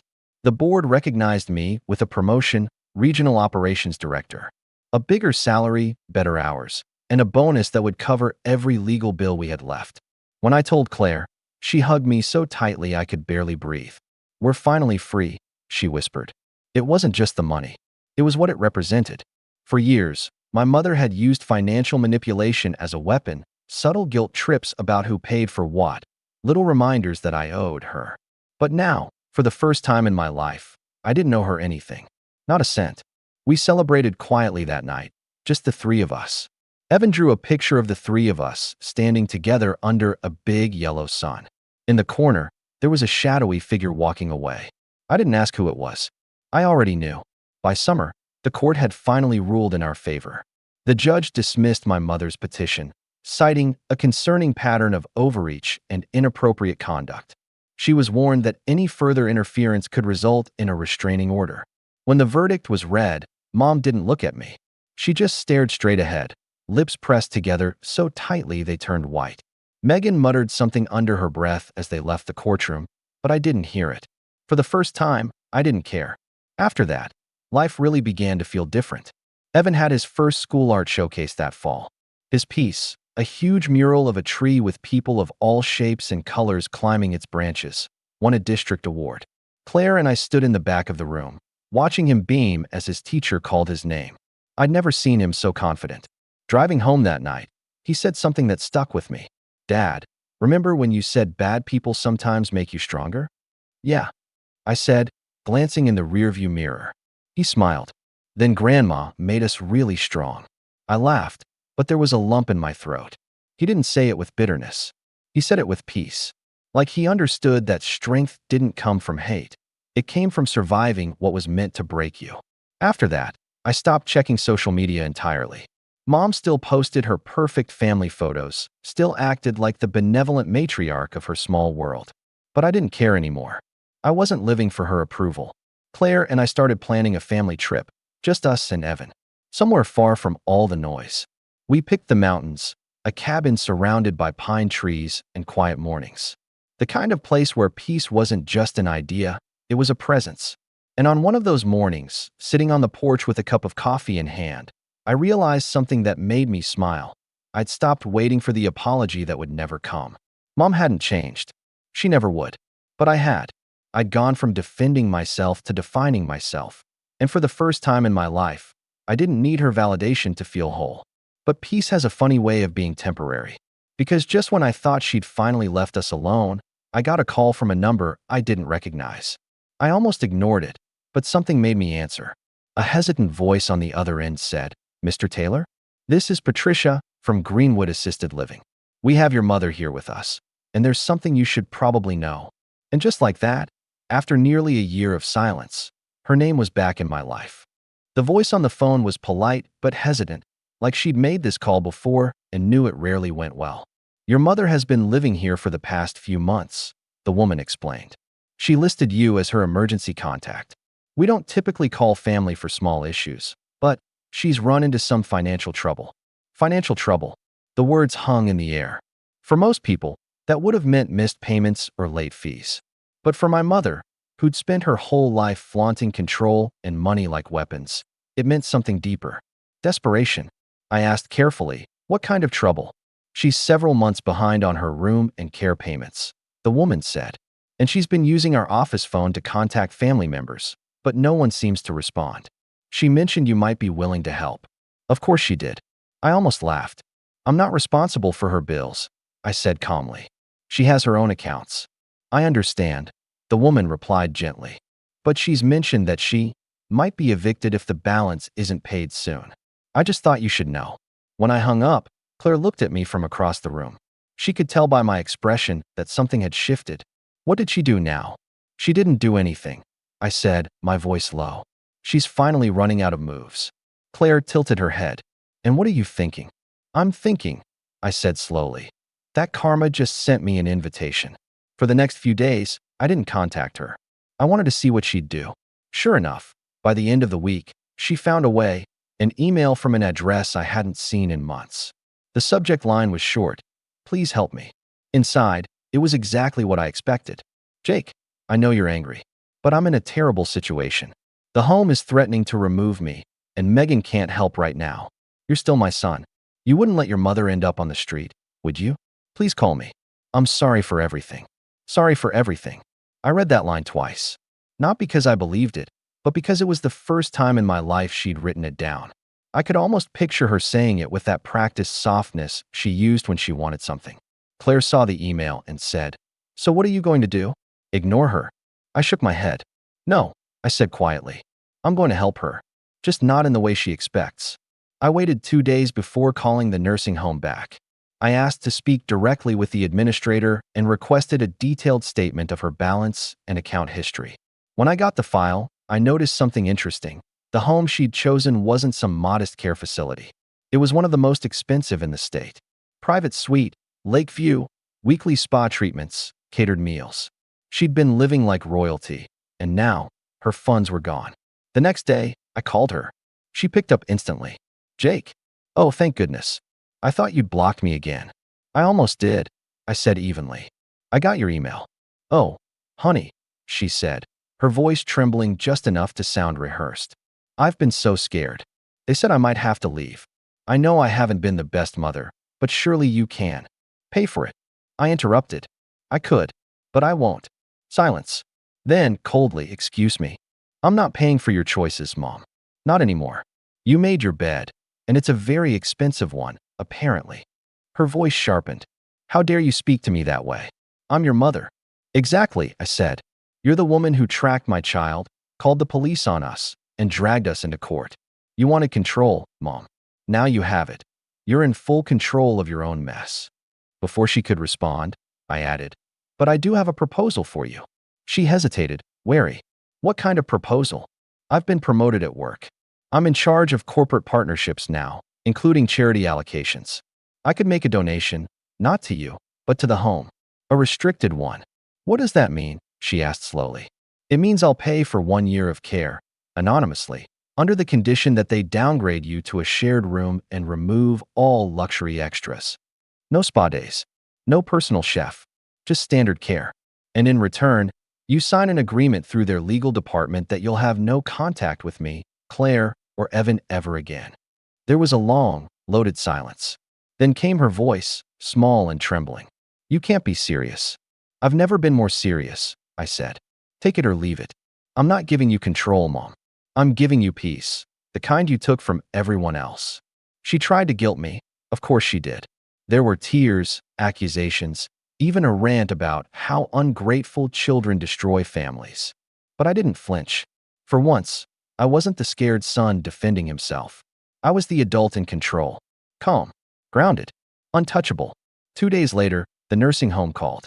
She'd signed the agreement. I kept my word. I made the payment, set the conditions, and even sent a note to the director ensuring that she'd receive the basic care she needed. But that was it. No contact. No drama. A month later, I received a short letter in the mail. No return address, but the handwriting was unmistakable. Inside, a single line. You've humiliated me for the last time. I smiled faintly, not in triumph, in peace. Because for the first time in my life, her anger didn't matter. She could rant, she could blame, she could twist the story all she wanted. But I'd taken away the one thing she could never stand to lose, her audience. Evan never knew the details. We just told him Grandma was living somewhere quiet now. And every time he asked if she was okay, I told him the truth. Yeah, buddy, she's fine. She's finally learning what peace looks like. Months later, on Evan's 10th birthday, we had a small celebration in the backyard. Just us, a few close friends, and a cake he helped bake. As the sun set, he ran up to me with one of his drawings, the three of us standing on a mountain under a bright sky. No shadows this time. You like it? He asked. I looked at it for a long time. Yeah, kiddo. I really do. As he ran off, Claire wrapped her arm around me and whispered, You really did it, you know. Did what? You broke the cycle. I nodded slowly, watching the last bit of daylight fade.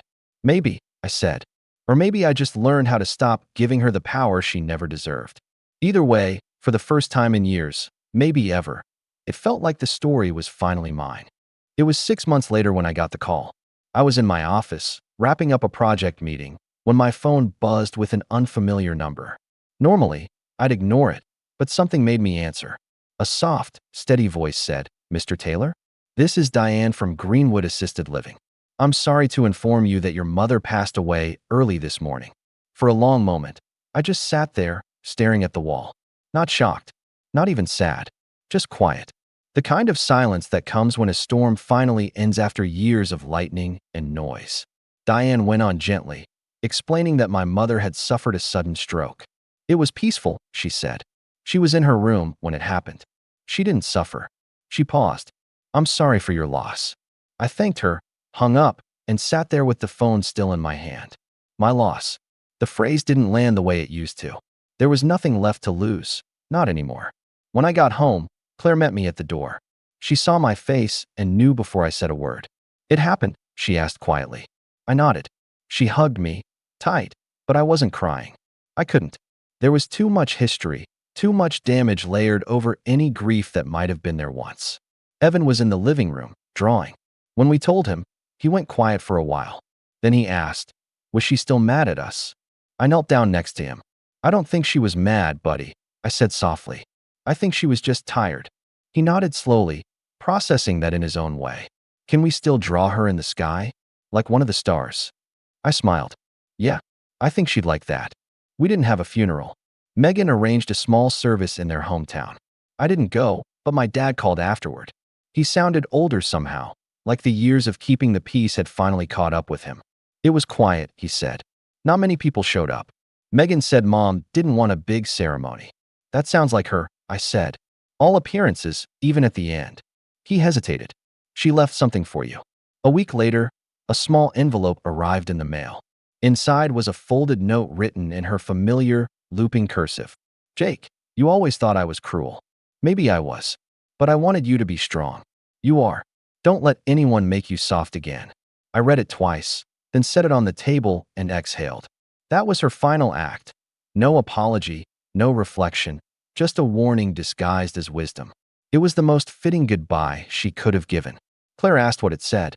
I told her, exactly what I expected. Then I slipped the note into a drawer and never opened it again. In the weeks that followed, Life didn't change dramatically. The world didn't stop spinning. The sky didn't darken. But there was this lightness in the house, subtle, steady, and real. Evan started drawing again, this time scenes of nature, mountains, and oceans. He said they made him feel calm. I understood. One evening that summer, we drove up to the cabin in the mountains. It had become our escape, the place where all the noise of the world disappeared.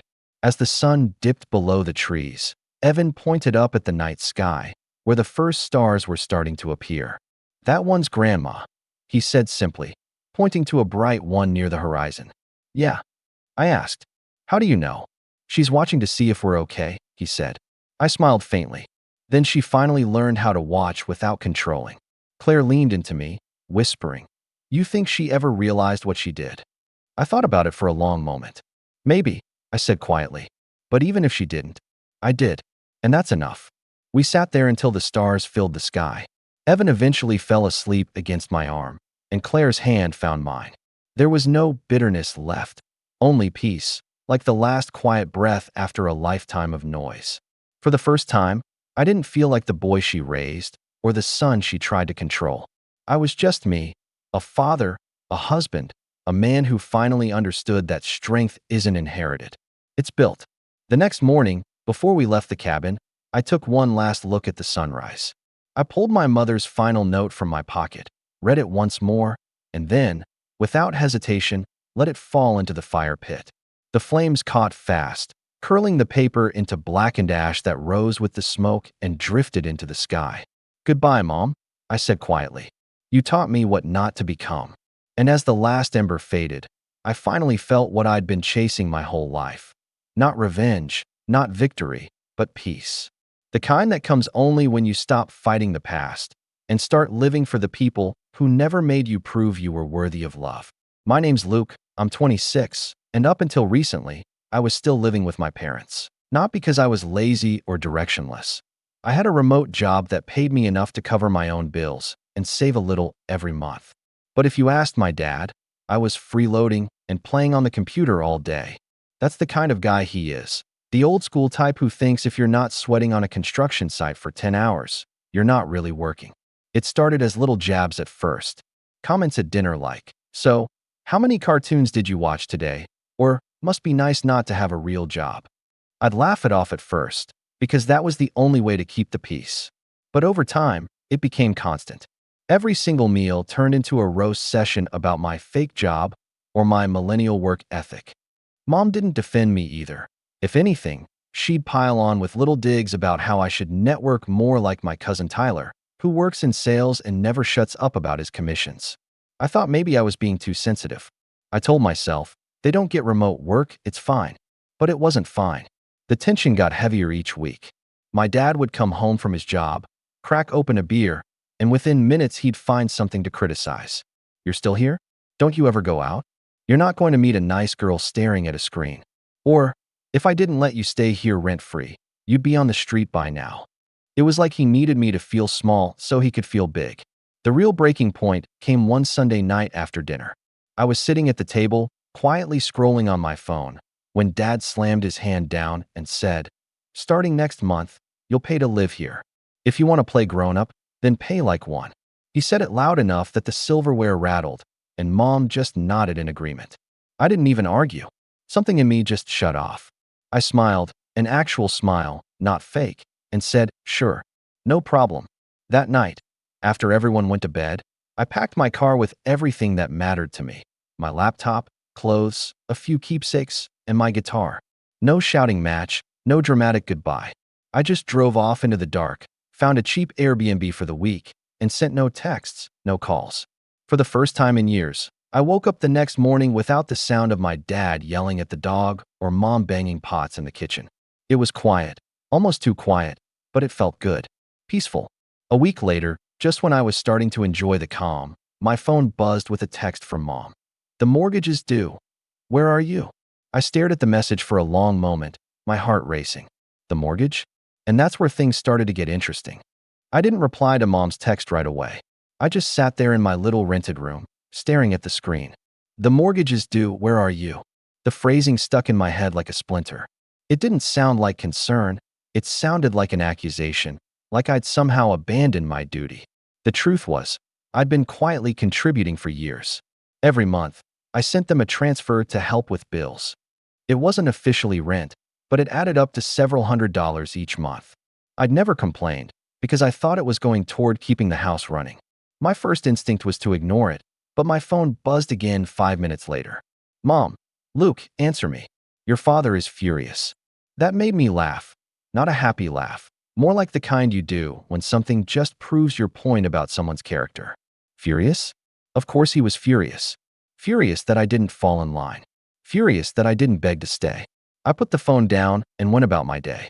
I worked my shift remotely, finished some projects, and then treated myself to takeout from a little diner down the street. That night, just before bed, another text came through, this time from Dad. "Dad, you think you can just walk out? You're still responsible. You live under my roof. You help pay for my roof. Don't make me take legal action." I didn't even respond. The audacity floored me. Here was the same man who had humiliated me at dinner a week ago, told me to pay up or get out. And now that I'd chosen the second option, he was demanding money anyway. 2 days later, Mom called. I let it ring out. Then she called again. And again. I finally answered just to stop the buzzing. "Luke, thank goodness. Listen, we need to talk about the house." "What about it?" I kept my tone neutral. "Well," she hesitated, "your father and I counted on your contribution this month. And since you just left, we had to pull from our savings. We can't keep doing that. Your brother already said he won't help." There it was, my brother.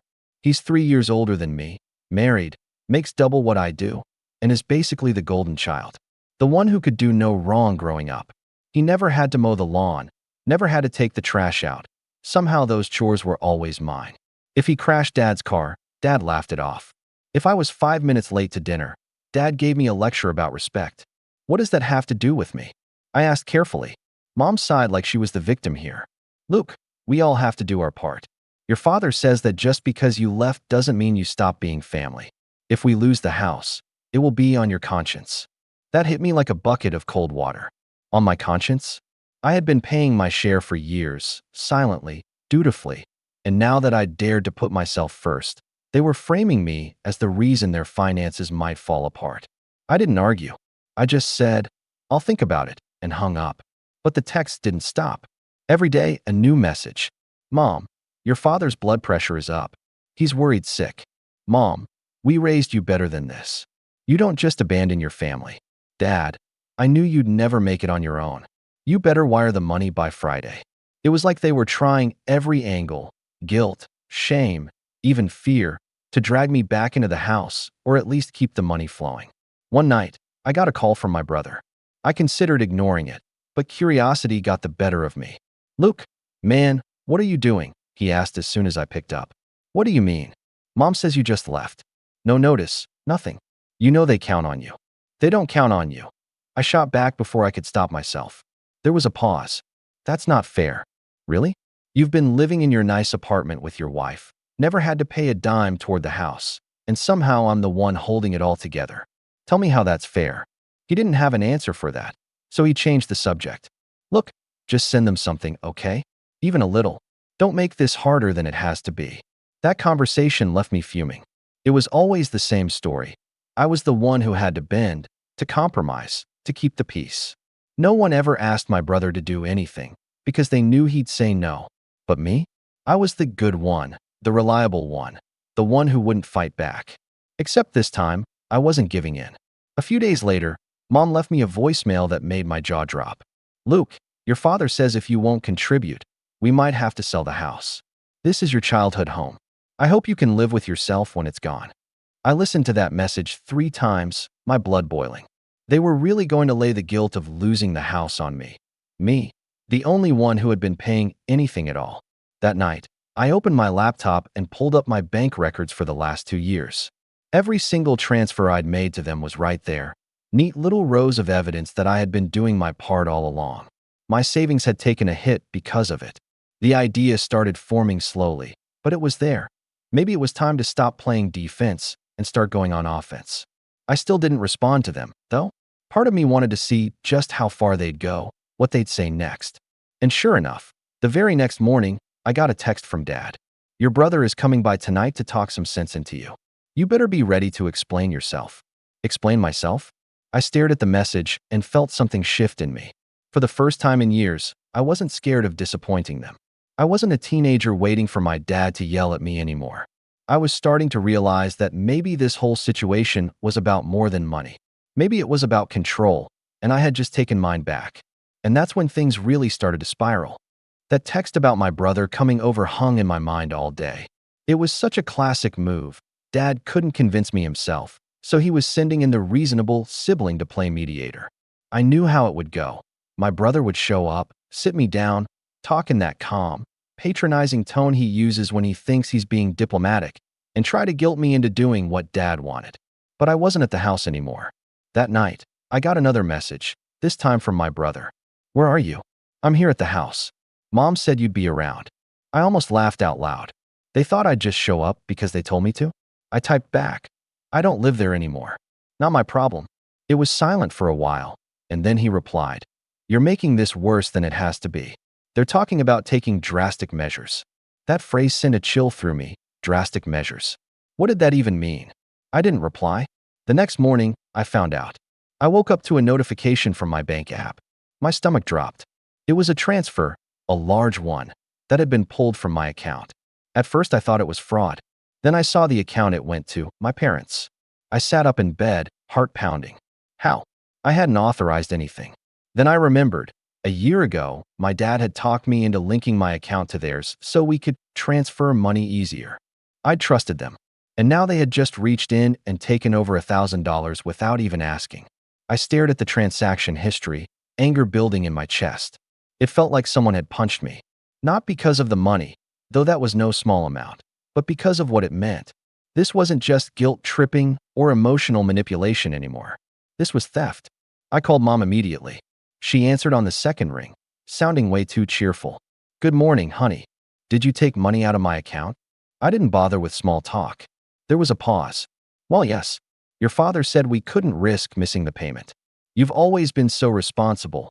Luke, we knew you'd understand." Understand. My voice was shaking now. "You stole from me." "Don't use that word," she snapped. "We're family. Family helps each other. Besides, you were going to give it to us anyway, weren't you?" "No," I said, my voice low. "Not after the way you've treated me." She let out a frustrated sigh. "Luke, this attitude is exactly why your father says you need to grow up. You think you can just run away and leave us to fend for ourselves? This house is your inheritance one day. You should be grateful we're letting you contribute." I hung up. I couldn't listen to another word. The betrayal hit me like a wave. My hands were shaking as I set the phone down. All those years of quietly sending them money. All those dinners where I bit my tongue while they mocked me. And this was how they repaid me. By reaching into my account like I was their personal ATM. For the rest of the day, I couldn't focus on work. My mind kept replaying the moment I saw that transfer. I thought about how easily they had done it, how they hadn't even asked, how they probably sat there together congratulating themselves on solving the problem. That night, I got a message from Dad. "Glad we could take care of that. Next time, just send it on time and we won't have to do it ourselves." I don't know what infuriated me more, the smugness or the assumption that there would be a next time. 2 hours later, my brother called again. "Luke, I heard about the transfer." He said like it was no big deal. "Look, just let it go. It's not worth fighting about. You know they need it more than you do." "Do they?" I shot back. "Because last I checked, you and your wife just got back from a week in Cancun. Funny how you never get asked to help with the house." He was silent for a beat. Then he said, "You're being selfish. Mom said you're making them sick with worry. Dad can't sleep." "Good," I said, surprising even myself with how cold my voice sounded. Maybe now they know how I felt every time they mocked me at dinner. He tried to talk over me, but I hung up. I didn't want to hear it. That night, lying in bed, I felt something shift in me. This wasn't just about money anymore. It wasn't even about respect. It was about control, about them thinking they could dictate every part of my life, even from a distance. I grabbed my laptop and started digging through my financial records. I found every single transfer I had ever made to them, hundreds of dollars month after month, for years. Then I started going through old text messages, taking screenshots of every time they had mocked me, guilt me, or threatened me. By the time the sun came up, I had a folder full of evidence. Not for anyone else. Not yet, but for me. To remind myself that I wasn't crazy, that this wasn't just family drama. This was a pattern, and it had been building for years. The next day, I called the bank and removed my parents' access to my account. The woman on the phone was kind but firm. You'll want to set a new password, too, just to be safe. I did. And when I got the confirmation email, I felt a strange sense of calm wash over me. For the first time in years, my money was mine. But that calm didn't last long. Because 2 nights later, I got a group text from Mom, Dad, and my brother. Mom, family meeting tomorrow night. Be there at 7. Dad, this is not optional. Brother, seriously, Luke, don't make this worse. I stared at the screen, my pulse quickening. They were planning something. I could feel it. And whatever it was, I had a feeling this meeting wasn't going to be about reconciliation. I didn't want to go to that family meeting. Every part of me told me not to. But some stubborn, masochistic part of my brain wanted to hear what they had to say, maybe even force them to say it to my face instead of hiding behind texts and calls. I didn't tell them where I was staying, of course. I just showed up at the house right at 7 p.m. and parked across the street for a moment, staring at the warm glow of the living room lights. It felt strange. This was the house I had grown up in, the place where I'd had birthdays and Christmas mornings, and yet it felt like enemy territory now. When I finally walked in, the air was thick with tension. Mom sat on the couch, hands folded in her lap like she was at church.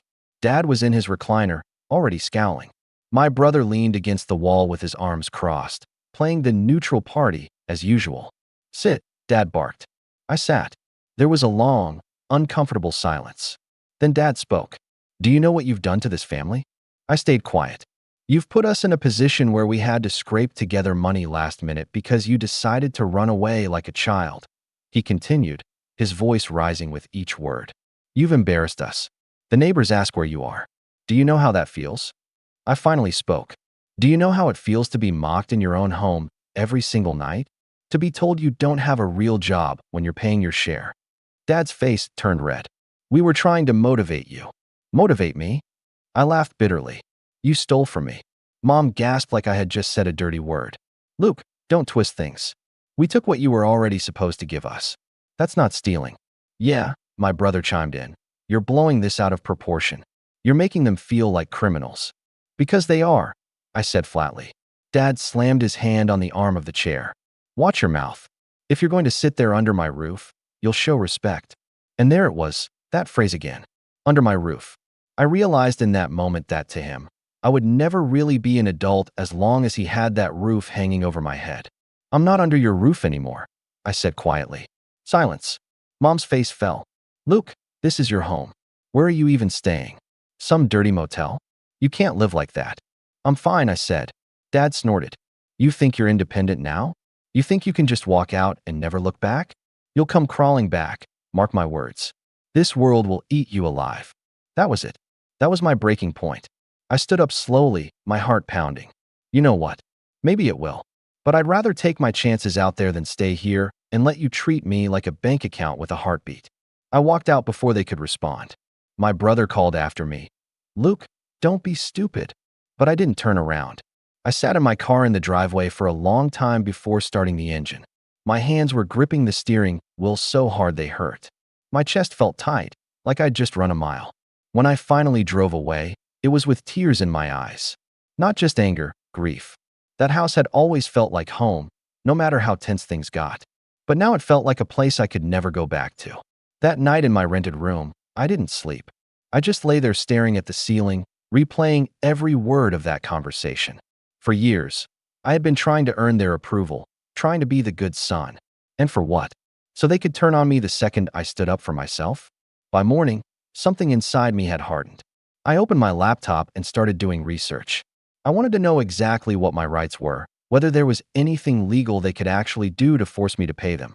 Turns out, there wasn't, not without a signed rental agreement, which we'd never had. I also looked into my bank's security settings. There was an option to set up alerts for any attempted transfers. I turned them all on. If they tried to touch my account again, I'd know immediately. Then, just to twist the knife a little, I went through my bank statements and calculated the total amount I had contributed to the house over the last 3 years. The number shocked even me. It was more than enough to cover several mortgage payments. In a twisted way, it felt validating, proof that I hadn't just been freeloading like Dad always said. I saved the document in my growing evidence folder. But despite all that, the next week was hard. Every night felt empty. I'd scroll through my phone and see old photos of family barbecues, holiday dinners, birthday cakes on that same kitchen table where we just had that awful confrontation. And every time, the sadness would creep back in. Mom texted once more. "Your father hasn't been himself since that night. He says you broke his heart." I didn't reply. The next morning, I noticed something strange. My brother posted a picture on social media, a new flat-screen TV sitting in their living room. A TV bigger than anything my parents owned. The caption read, "Early Christmas gift to ourselves." I stared at it, my jaw clenching.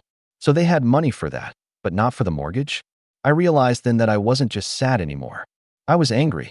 And anger, I was starting to see, could be a powerful motivator. Over the next few days, I started making small, quiet moves.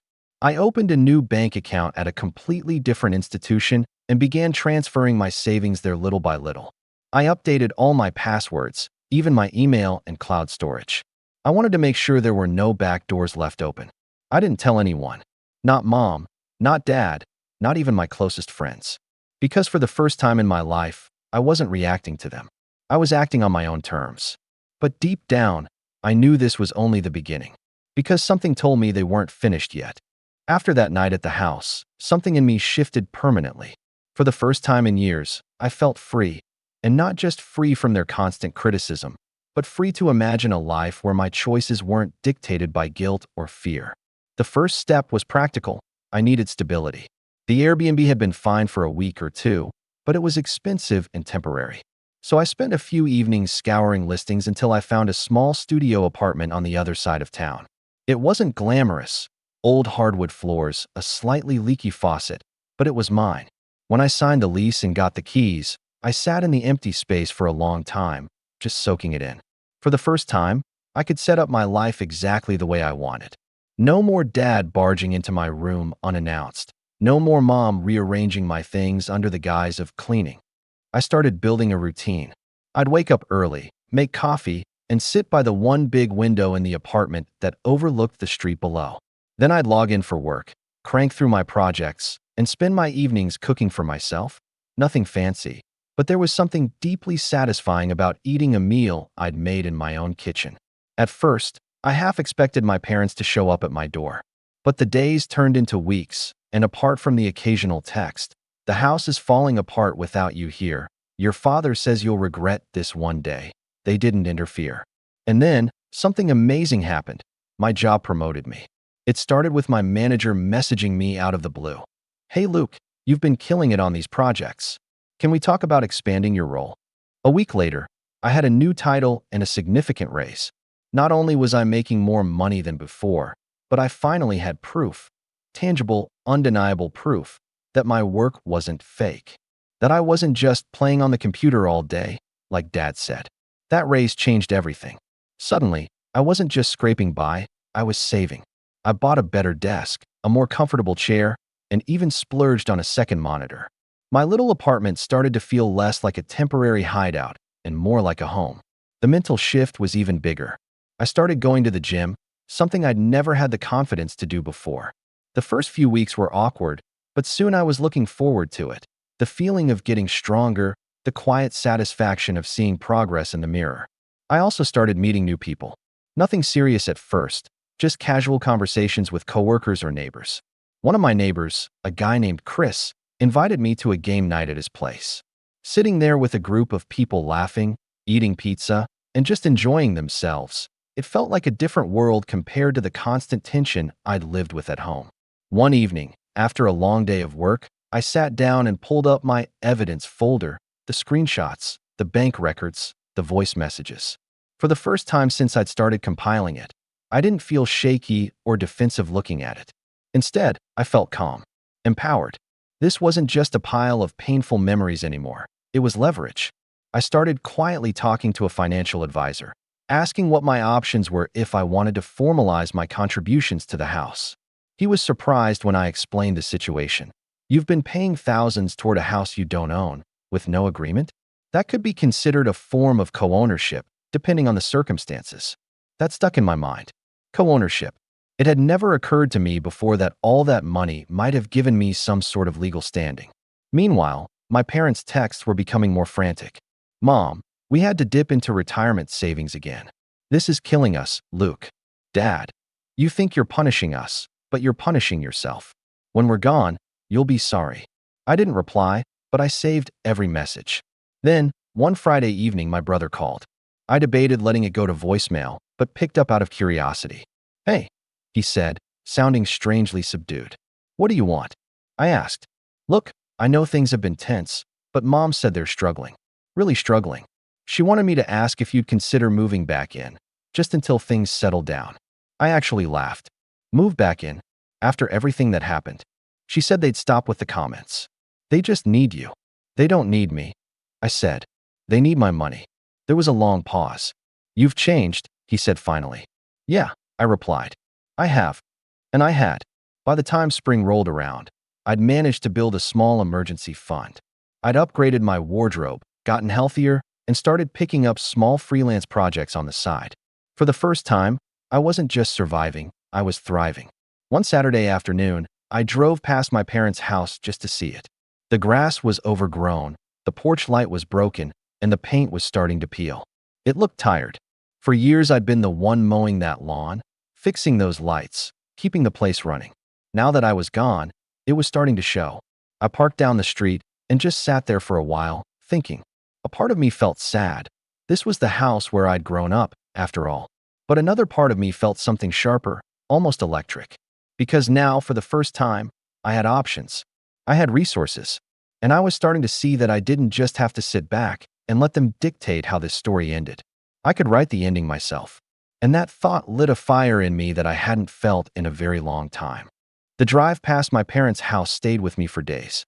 Seeing the place fall apart without me, there was bittersweet. Part of me still cared about the house, about the memories inside those walls, but another part of me almost welcomed the sight. It was proof that I had been carrying more weight than anyone wanted to admit. Around this time, my company announced they were opening a new program, a leadership track for remote employees who wanted to move into management roles. Normally, I might have hesitated, thinking I wasn't ready, but something about where I was in life made me bold. I applied. To my surprise, I got in. The program came with training, mentorship, and a salary bump. Overnight, I went from being a mid-level remote worker to someone in a position where I could actually call some shots. That's when the messages from my family started to shift tone. They became less demanding and more desperate. Mom, your father is thinking about selling the house. We can't afford the payments anymore. Dad, if you cared about this family at all, you'd help us keep the place. At first, I ignored them, but something about those messages made me curious. If they were really considering selling the house, that could change everything. One evening, I decided to check public property records, something I had never bothered to do before. It didn't take long to find the house. But what shocked me wasn't just the current mortgage balance. It was the refinancing history. They had refinanced twice in the last 5 years. That explained why the payments were so high. They had pulled money out of the house. A lot of money. I sat there staring at the screen, my heart pounding. So this wasn't just about keeping the lights on. They had been using the house like an ATM, cashing out equity, probably to fund trips, home improvements, maybe even my brother's wedding. And yet, they had made me feel guilty. Me, the only one consistently contributing, as if I was the reason they were struggling. I went digging deeper. Over the next few nights, I combed through old conversations, emails, anything I could find. And the more I pieced together, the clearer the picture became. I hadn't just been helping with bills. I had been subsidizing their lifestyle. That realization lit a fire in me. I called the financial advisor I'd spoken to before and told him what I'd discovered. He was intrigued. If you can prove your contributions were specifically for the mortgage and not just general household expenses, you might have a claim to a share of the equity, he said. A share of the equity. I couldn't stop thinking about that phrase. For years, my dad had used the house as leverage to control me. My roof, my rules. But if I had a claim to part of it, then maybe it wasn't just his roof anymore. Meanwhile, things at work kept getting better. My manager recommended me for a high-profile project that came with a bonus. Between that and my freelance gigs, my savings account was growing fast. For the first time, I could see a future where I wouldn't just be financially independent, I'd be untouchable. Then came the moment that tipped everything over the edge. One afternoon, I got an email from my bank. It was an alert I had set up months ago. Attempted transfer blocked. The sender? My parents' joint account. They had tried to pull money from me again. I almost laughed. It was like they hadn't learned a thing. Instead of confronting them immediately, I saved the email and forwarded it to my advisor. Add this to the file, I wrote. That night, I sat at my desk with a notepad, sketching out what I half-jokingly called Operation Get My Life Back. Step 1 was making sure my finances were airtight. Step 2 was documenting everything. Every payment, every text, every attempted withdrawal. Step 3. Step 3 was still taking shape, but I knew it would involve the house. I also started talking to a lawyer, just casually at first. I framed it as a hypothetical, but she immediately picked up on what I was really asking. If you can prove consistent contributions and you were never classified as a tenant, you might have grounds for a partition claim, she said. A partition claim would mean forcing the sale of the house and claiming my share of the equity. I wasn't sure yet if I was willing to go that far. It felt nuclear, but just knowing I had that option, that I had power, made me feel 10 feet tall. Meanwhile, my parents seemed completely oblivious to the fact that I was no longer the same person they'd guilted into submission all those years. Mom, we're hosting Easter dinner. You should come. Dad, and bring a check with you. I didn't reply to either message. Instead, I circled Easter on my calendar and wrote one word next to it, leverage. Because by then, I knew exactly what I was going to do. Over the next few weeks, I quietly gathered more evidence. I even pulled my credit report, just in case they had tried to open anything in my name. Thankfully, they hadn't, but seeing my clean credit score gave me even more confidence. By the time Easter rolled around, I was ready. Not to unleash my revenge just yet, but to make my presence known. To remind them that I wasn't gone. I was watching, waiting, and stronger than I had ever been. And as I stood in front of the mirror that morning, straightening the collar of my shirt, I realized something. For the first time in my life, I wasn't going to that house as the child who lived under their roof. I was going as someone they could no longer control. Easter morning, I drove to my parents' house with a folder of documents sitting on the passenger seat. My heart was steady, not racing like it used to whenever I approached that place. This time I was ready. When I walked in, Mom lit up like nothing had ever happened. Luke. Oh, thank goodness you came. She wrapped me in a hug like we were a happy family. Dad was at the head of the table, gruff but not hostile, and my brother gave me a quick nod from across the room. Dinner started normally enough. Ham, mashed potatoes, the usual small talk. But eventually, as I knew it would, the conversation turned. So, Dad said casually, now that you're here, we should talk about the house. I set my fork down. Yes, we should. That caught him off guard. I've been going over some numbers, I said, pulling the folder from my bag. Do you know how much I've contributed to this house in the last 3 years? Dad frowned. This isn't about. It is, I interrupted, my voice calm but firm. Because here's the total. I slid a printed spreadsheet across the table. Rows and rows of transfers, all highlighted, with a final number circled at the bottom. Mom picked it up and her eyes widened. Luke, this is a lot. I finished for her. More than enough to cover months of mortgage payments. And you still came after me like I was freeloading. Dad bristled. That's not the point. You live here, you pay. That's how it works. I shook my head slowly. Not anymore. Because according to the financial advisor I spoke to, I let that hang for a moment, watching their expressions shift. These payments may actually entitle me to a portion of the house's equity. The room went silent. My brother sat up straighter. Wait, what? That's right, I said. I've documented everything. Every payment, every message where you called it help with the house. Legally, that could be considered a contribution to shared property. Dad's face turned a deep shade of red. You wouldn't dare. I met his gaze. I would, and I will if I have to. Mom tried to defuse it. Luke, honey, we're just asking for a little help. No, I said, my voice sharper now. You're asking for control. And you crossed the line when you took money from my account without permission. Dad slammed his hand on the table. We had no choice. Yes, you did. You could have asked. You could have respected me enough to talk to me like an adult. I stood up, suddenly feeling taller than I ever had in that house. But you didn't. And now, if you keep pushing, I'll make sure a judge hears every detail. My brother was watching me carefully now. You're serious, aren't you? Completely. I didn't wait for them to respond. I gathered my folder, turned, and walked out of the house, but not before leaving one final document on the table. A certified letter from my lawyer outlining my potential claim to the property should they continue withdrawing funds or demanding payments. I didn't look back, but I could feel the weight of their silence behind me. Driving away, I felt something I hadn't felt in months: control. This wasn't about punishing them just for the sake of it. This was about drawing a line they couldn't cross anymore. And I wasn't finished. Over the next few weeks, I followed through on every part of my plan. I closed the old joint-linked account entirely. I transferred the rest of my savings to the new bank. I even set up a small trust in my own name, not because I had much to put in it yet, but because it felt like the ultimate declaration of independence. Then, just to make my point crystal clear, I sent one final message to the family group chat. All future communication regarding money will go through my lawyer. Do not contact me directly about payments, loans, or contributions again. The effect was immediate. Mom sent a flurry of messages. Luke, please, we can work this out.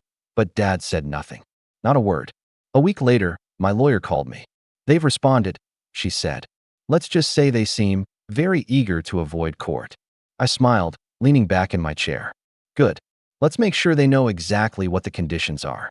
For the first time, I wasn't the one reacting. I was the one setting the terms. And something told me they were starting to realize that they had underestimated me for a very, very long time. 2 weeks after Easter, I got a call from my lawyer again. This time, her tone was almost amused. They've agreed to a written settlement, she said. No more unauthorized withdrawals, no more demands for payments. In exchange, you're agreeing not to pursue a petition claim, for now. And they've agreed to put in writing that your past contributions went toward the mortgage. It was everything I wanted, laid out in legal language they couldn't twist later. I signed the paperwork the next day and kept a copy for myself. But the real fallout came later. A month after Easter, I heard through my brother, who had been surprisingly quiet since the confrontation, that Dad had finally put the house on the market. They couldn't keep up with the payments without my contributions, and apparently, my threat to get a share of the equity had been the final straw. They're furious, my brother said when he called me. Mom's been crying for days. I'm not celebrating that, I said quietly. But I'm not apologizing either. You really scared them, Luke. Dad says you made him feel like a stranger in his own house. I let out a bitter laugh.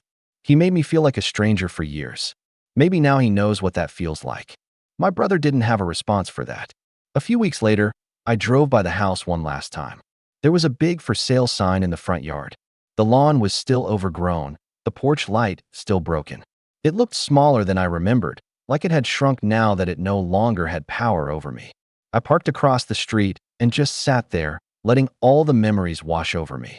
Christmas mornings, summer barbecues, the smell of Mom's cooking, the sound of Dad's laughter back when things were still good. Then the fights, the guilt, the way they'd turned every meal into a tribunal. And then I smiled, because I realized that I wasn't angry anymore. I had drawn my line in the sand, stood my ground, and walked away with my dignity intact, and more importantly, my freedom. A month later, the house sold.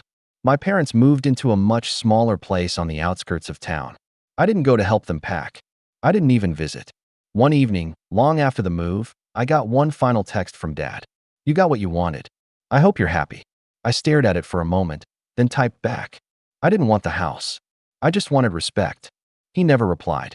That night, I sat on the balcony of my apartment, watching the city lights flicker in the distance. My new life stretched out ahead of me, brighter, freer, and entirely my own. I raised my glass, took a long sip, and whispered to no one in particular. Your roof, your rules? Not anymore. And with that, I closed my phone, leaned back in my chair, and let the quiet settle in, knowing I would never again let anyone hold power over me the way they once did.